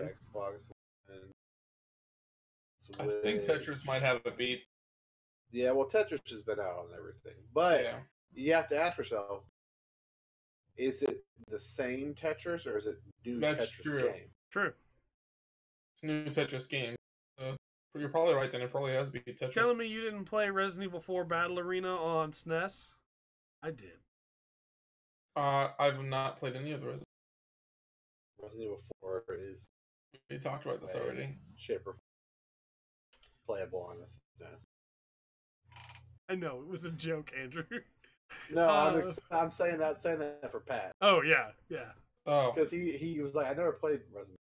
Don't RE even look into it. 'Cause it's not RE4 real. wasn't on anything before the GameCube and PS2. yeah. I've never played a single Resident Evil. I might have played a few minutes of one, but not actually played one. I It's- can't remember playing one. It's been a long time since I replayed RE4. I might actually pick it up on the Switch and replay it. Play RE2 remake. Been playing RE2. No, Pat. Oh. Play that one. Okay. The new hotness. It does horror right. He does. Very, very tense. There's liquors. If there's a liquor in the game, it's automatic plus 2 points. They're good, too. They're really well done. I thought you were gonna say the I liquor, and I was so like, Trey, gross. you can't taste it. How do you know?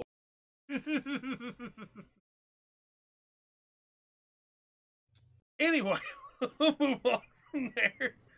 Are you talking about something else, not alcohol? No, it's not that. No, there's a creature Okay. called Lickers. Yeah, so we're not on the same page.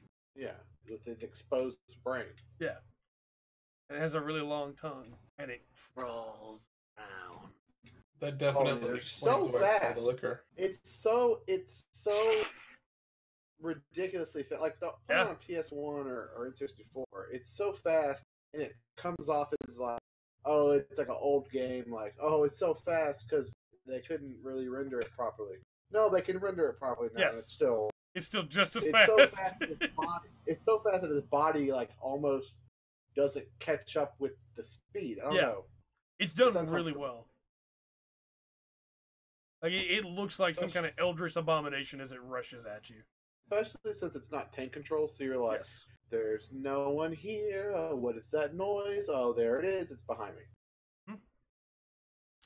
Now I'm at caution. The only problem I have with liquors in this game is that I watched Michael Damiani play RE2 from Easy Allies, and Michael Damiani stun-locked a liquor with his knife and then continued to stun-lock liquors with knives for the rest of his playthrough. And it made me go, oh. So if you hit them right as they go to lunge, then they stop, and then you can just keep slashing until they die. Because then they're caught in the stun animation. Now, if you ever stop slashing for any reason, they're free again. But it was kind of awe-inspiring, and it made me feel very inadequate.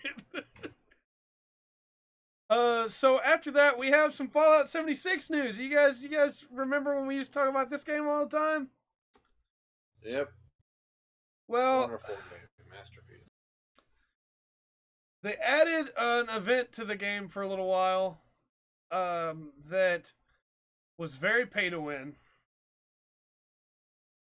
and it has players a little concerned. And then they did another thing that has players even more concerned. But let's start with the pay-to-win. They added an event called the Unstoppables event. And if you did the quest, you got one outfit from the Unstoppables, like, crew, which is the superheroes that are in the Fallout world.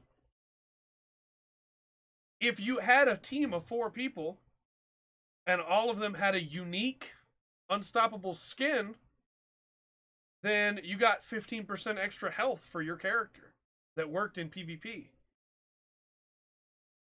The problem is you only got one of those skins in your quest, and it was always the same skin. So if you wanted that bonus, your teammates had to shell out $20 to buy a skin. Just so you could have 15% extra health in the game.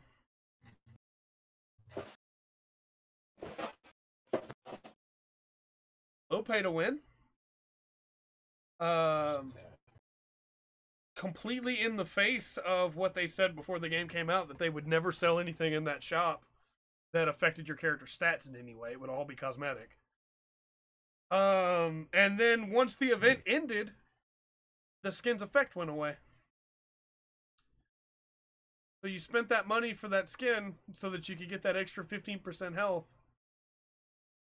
Now the 15% health is gone, and you just spent $20 on a skin. Man. And as if all of that wasn't bad enough, there was a player that had played over 900 hours in Fallout 76 and was using another account to share ammo so that he could try out different guns and see which ones he really wanted to use. Well, as far as he can guess, the game has a system that counts when you pick up ammo, but only if you're the one who picks it up. So if you trade with another player and get ammo, it wouldn't count that you picked up that ammo. Yeah. Because he got banned for having too much ammo. Well, and I've even seen how he has said that the numbers that Bethesda has claimed are just not anywhere close to that kind of the amount of ammo he has. Right. You could, in only a few months, you could do so much.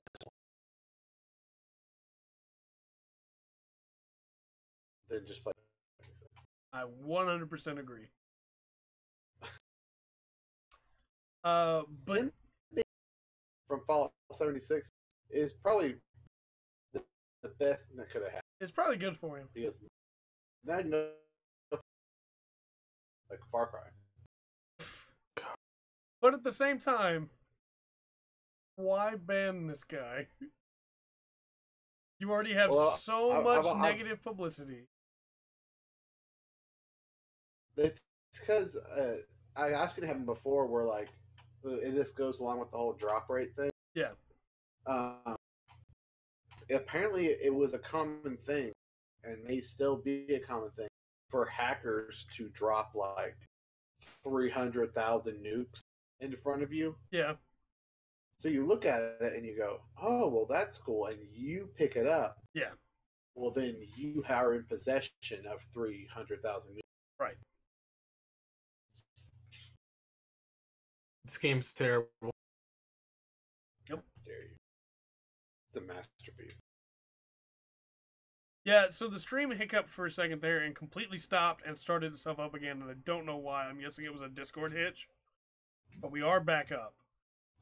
So if you are not seeing this, you probably aren't hearing me. But just refresh. I'll put that in the chat on everybody.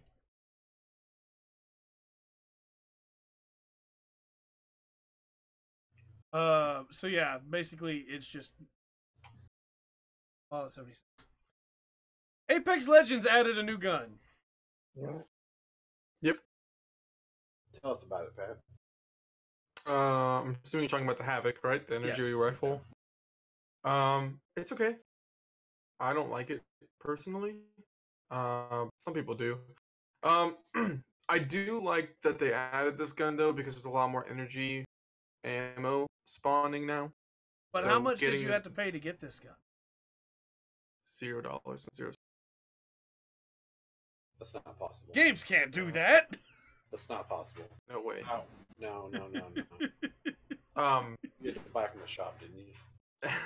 Nope. In-game currency? Nope. Right? Skins though. The gun's okay. So have you all used the devotion? Trey probably, but have you? I know I have. I just don't remember what it is. Okay, so there's a couple of energy weapons in the game. One of them is triple take. One of them is the devotion. There's an LMG.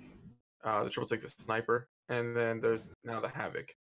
They're the only 3 energy weapons in the game.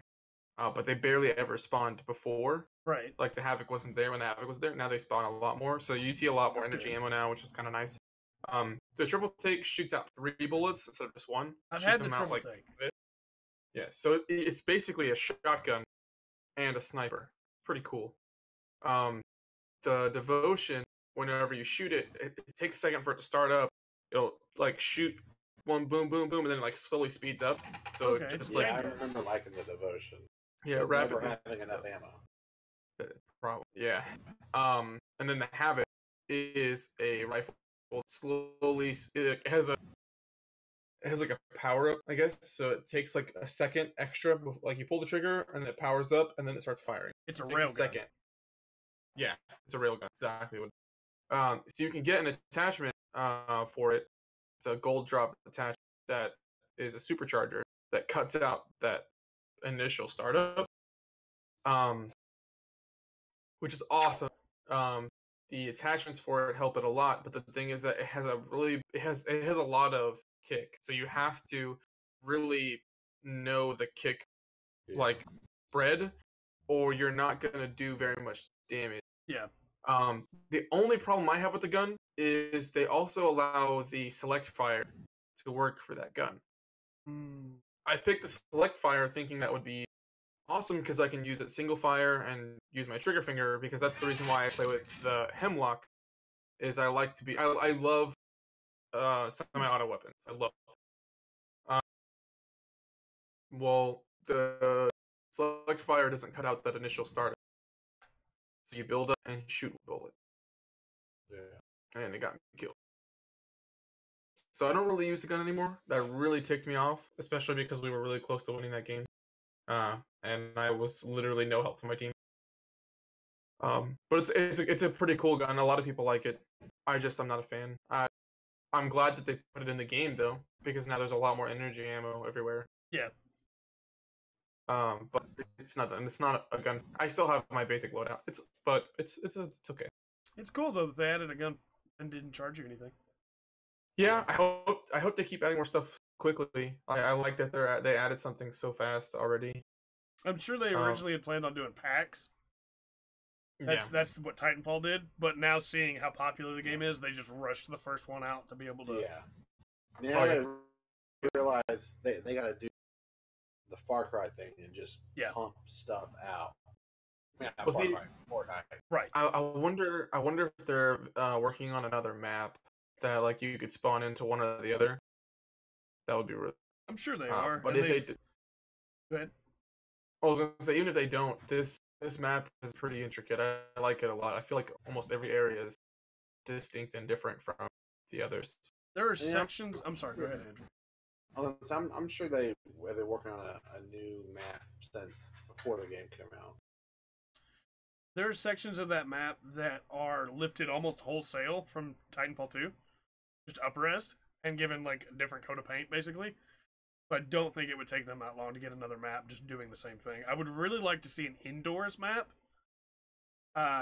There's one in Titanfall 2 based on a level from the campaign that's really good. Where the level in the campaign is that you're inside a fabrication factory where they make prefabbed houses. And in the multiplayer version of that map, you have to, like, it's vertical instead of horizontal. Oh, and I think that would be a really cool Apex map if they ported that over. I do think that there's a section in that game that I might bring up close to the end of the year for like best zone or best area if we do that. Okay. There's the swamps in that game, and there's a huge waterfall in swamps, and it looks really. Okay. You know what doesn't look really good? Left Alive. Oh, this filth. This is absolute filth. I brought the segue back. Haven't used it in a long time. So yeah, Left Alive got a trailer, I guess you could say, with gameplay. Basically 14 minutes of gameplay. And there are things about it I like. No, it's 14 minutes of absolute filth. I think the story seems completely ridiculous, and I'm down for that. The problem is, to get that story, I have to play a very basic cover shooter with every time an enemy is even close to being on screen, enemy approaching sounds out. The gunplay looks bad.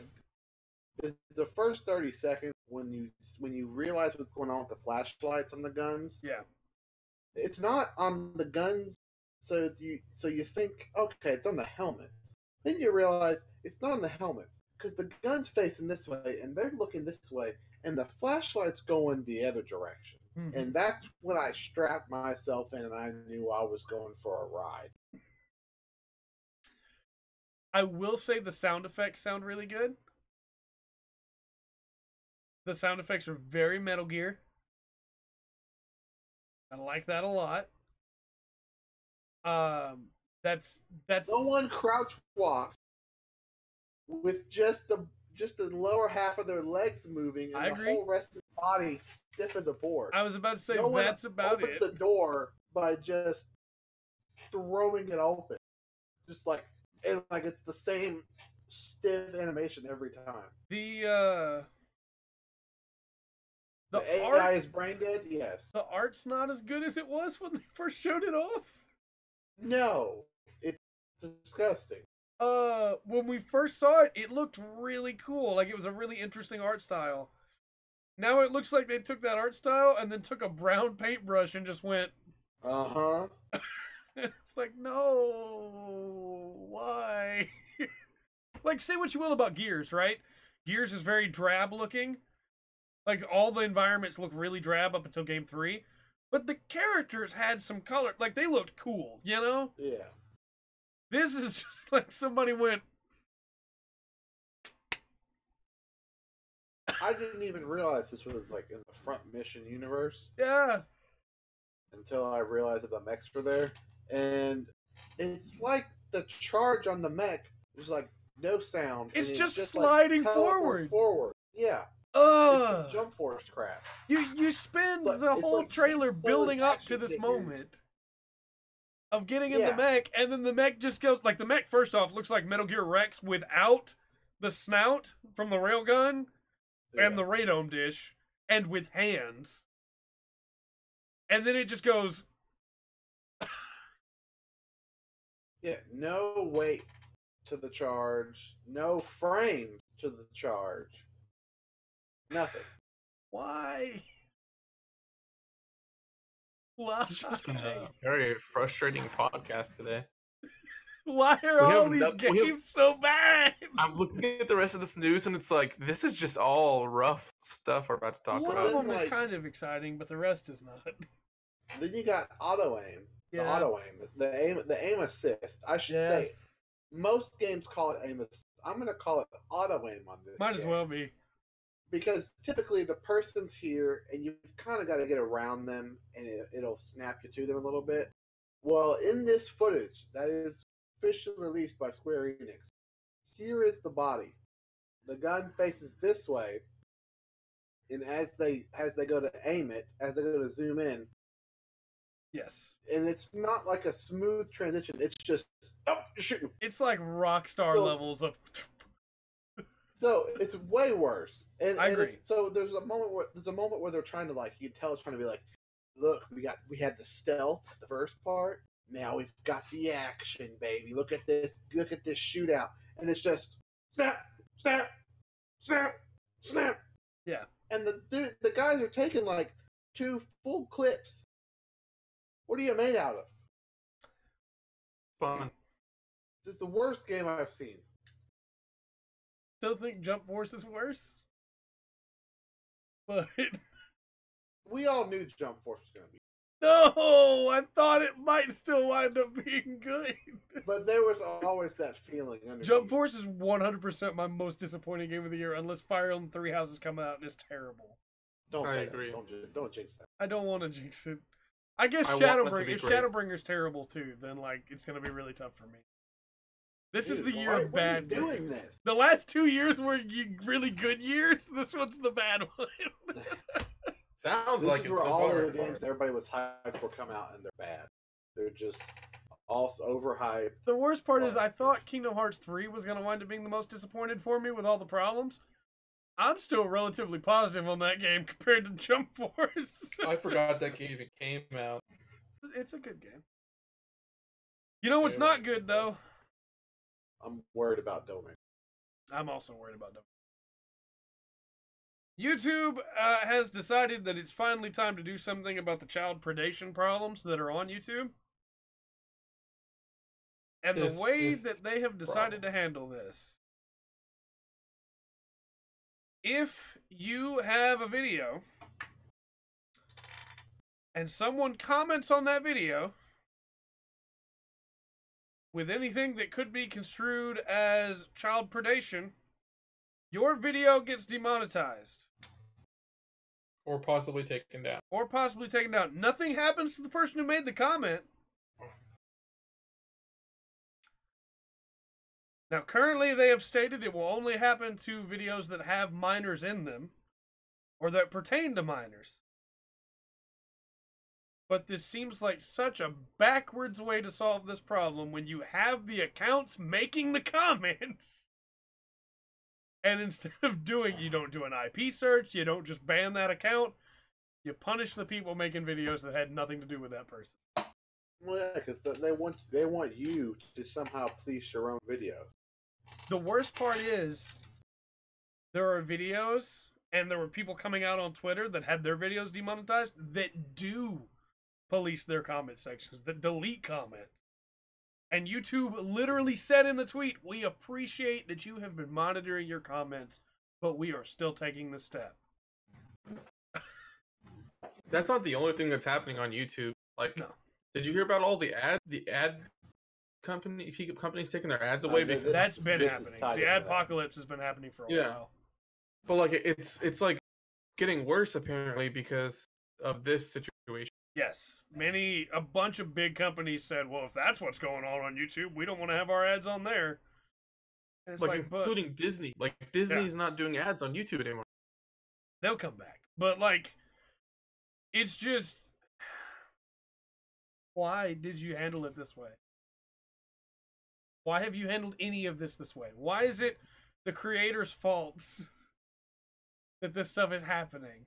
It's just like how the algorithm has changed again, and if your video doesn't get a certain number of views, it may not even be put into recommended. Like, so according to a source that I saw this original information for, right now the way that the algorithm is working for YouTube, eventually you get to videos with minors in them. yes. Like, fix your own problems. The algorithm is also, it almost feels like it's pushing political agendas on you because it expects you to care about them. More and more, I have gun rights videos popping up in my recommended, even though I've never once looked up a video about gun rights and societal norms on that. Gun dumb. I guess so, right? Yep. There you go. I've had a video recommended to me over and over, and every time I hit not interested, and it still pops up back in recommended, about a lady stealing somebody's wheelchair for her child, and it's tagged SJW steals wheelchair. I don't want to watch that video. That doesn't interest me at all. That's why I hit not interested, but guess what? It was back again this morning. Like, stop it, YouTube. Stop. I don't understand how this is still not an issue. I don't know, man. I don't know. It's like they're not working on it at all. The adpocalypse happened, and, you know, hey, now half of our videos get to be monetized, and the other half don't, and I don't know. None of them have ads on them, apparently. Nobody sees ads, so doesn't matter if they're monetized or not. Anyway, thanks, YouTube. ArenaNet has laid off close to 400 people. Yay, Stating that Guild Wars 2 and Guild Wars 1 are not bringing in the numbers they used to. And so they have laid off close to 400 people and have canceled the new projects they were working. They're retaining a staff to continue to work on updates for Guild Wars 2 and Guild Wars 1. They will not be discontinuing service of Guild Wars 2 and Guild Wars 1 just yet. But there won't be a Guild Wars 3. So basically they're saying they're shutting down slowly. Slowly. It seems like a Blizzard thing. Yep. I mean, they already laid off 400 people, but it just feels like it's going to get worse. Yeah. I mean, if their problem is they're not making enough money from Guild Wars 1 and 2, but they're also not making enough money to make a new game, that problem's not going to get better. I mean, I think Guild Wars 2 is great, but if you're going to run an MMO and you cancel your expansion, you know what I mean? Yeah. Like, it's dead. That's what all of your hardcore players are waiting for. Mm-hmm. The players you have now are looking for new content. Yes, that will not be coming. Yeah. So I've dipped in and out of Guild Wars 2. I guess it's just time. That's my sign to just say, yeah, I might as well get out now before I get too heartbroken. Yeah. And unfortunately, it happens to all MMOs eventually.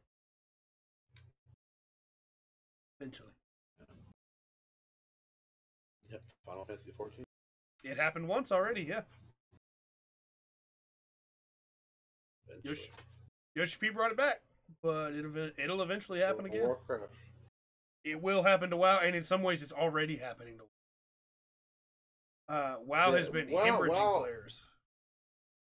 Well, they came back with Legion, and yes, helped peak them and give them more than they've had in years. And then they released Battle for Azeroth, and then that's just, I mean, and they've stopped. It's a roller coaster. It feels like they've stopped listening to players. Based on like the feedback that I've seen and the videos that I've been watching a lot of videos from a channel called Heel versus Babyface, who just covers MMOs. Like he plays all of them basically.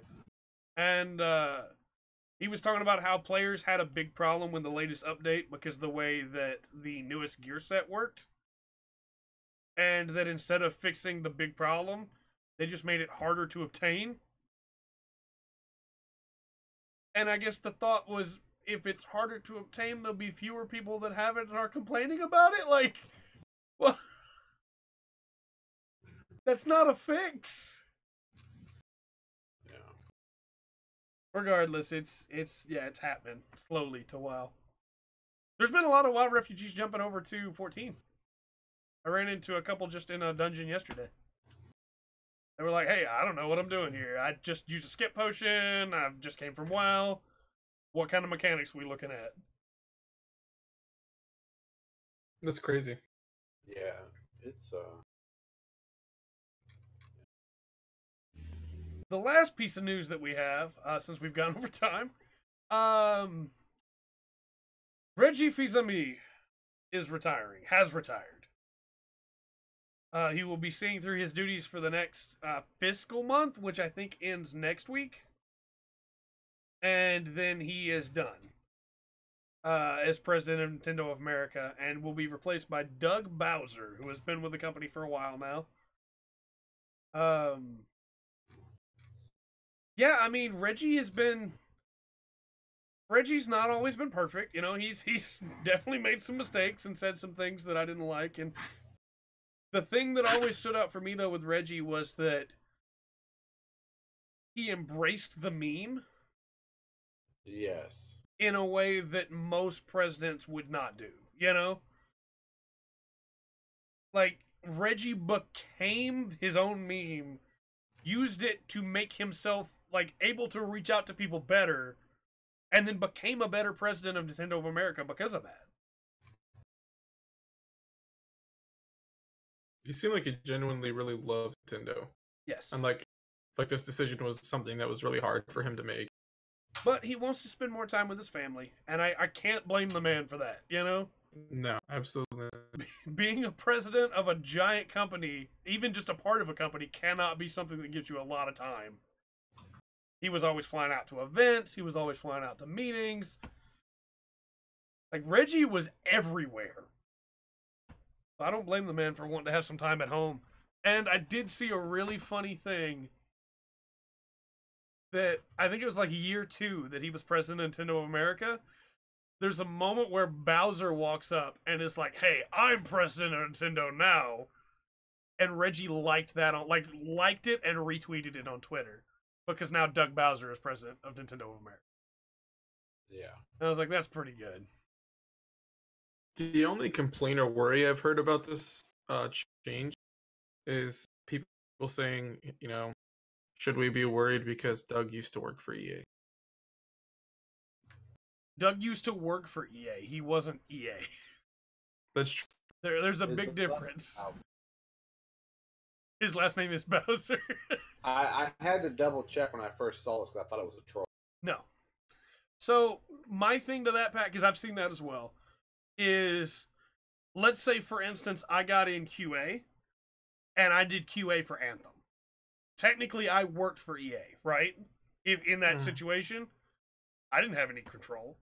And yes, he was in like board. He was on board with EA. But not everybody has the creative control, especially like heads of development don't have as much control as people think they do. Yeah. Like when the publisher comes down and says, "Hey, you're doing this. You're doing it." And there was a really good interview this week with the guy who made Dead Space 1. And at the end of that interview, the guy asking him the question says, "Hey, would you ever work on a Dead Space game again?" And he said, "I would love to work on Dead Space again if I could get my baby." Because they took it from him. Because the publisher said, "We want this game. We own the rights to this now. You don't." And then gave it to someone else. and then closed Visceral. You know, and that's my thing to that comment is Doug Bowser worked for EA, but he was not EA. Yeah. I think it'll be fine. I'm not personally worried. I just wanted to bring up that comment because that's what I'm seeing all over like Reddit and Twitter. Yes. And what did he do at EA? I don't know. I didn't do any research. Look it up. I'm not even gonna lie. I completely didn't even think we were gonna talk about this today. I didn't think about it, or I would have done the research. But I saw it and I was like, oh, that's interesting. That's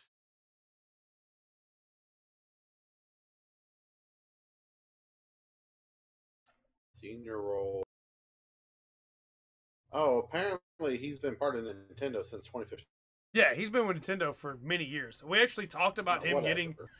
We talked about his job of him getting hired on pretty high up in Nintendo when he moved over there. It was a joke at our old workplace. Doug Bowser was working for Nintendo. He joined Nintendo as the vice president of sales. Yes. It seems like he was probably in marketing, if I had to guess. I don't know that. I couldn't find that information.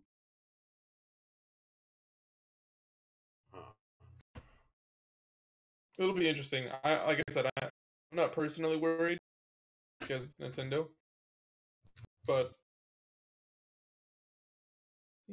well, and it's important to remember too that Nintendo of America doesn't normally make the games either. yeah, Nintendo of America distributes the games and handles localizations, but they don't normally create the game. Nintendo of America made that game that became a meme on our channel for a long time that we haven't talked about, ARMS.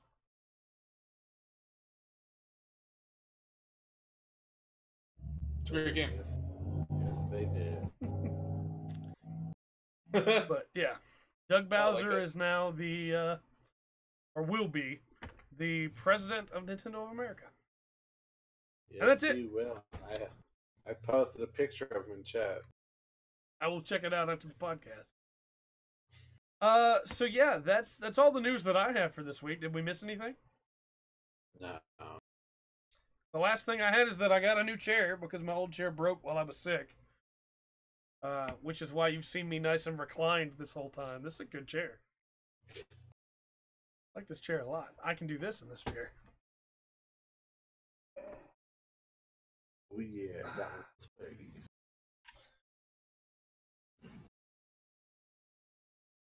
Must be nice. Anyway, coming up this week on the channel, Jump Force impressions are already up. Fire Emblem will continue. Octopath will continue. Super breakdowns will continue. Character breakdowns will continue now that I'm not sick anymore. Looking at probably doing Gundam Game Day this Saturday. I don't know for sure, because I may have to go out of town this Saturday. If I do, we will do 2 Gundam Game Days in March, because I forgot that March ended before this Saturday anyway. So either way, we're going to wind up doing 2 Gundam Game Days in March, because February ends before Saturday. But we will either have it this upcoming Saturday, or we will have 2 Gundam Game Days in March.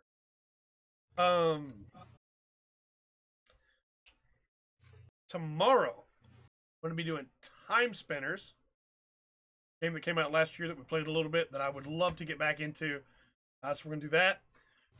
Thursday, we're going to do more Red Dead Redemption 2. I think we're really close to the end. Friday, we're going to do Tales of Vesperia Definitive Edition. And then if I don't have to go out of town Saturday, we'll have Gundam Game Day. We won't have a stream. I'll be out of town. Anything else we might have missed? Any plugs? Anything at all? Okay. Oh. I don't know what you said, Pat. You cut out. That's okay. It wasn't me. Okay. Well, I need to do a breathing treatment, so we're going to go. But I have been Trey. I'm Andrew. And I'm Pattrick. And we've been the Full Spectrum. And remember to always enjoy the full spectrum. The life has to offer. I'm gonna go ahead and end the stream here, so there won't be a post show tonight, guys. I'm sorry.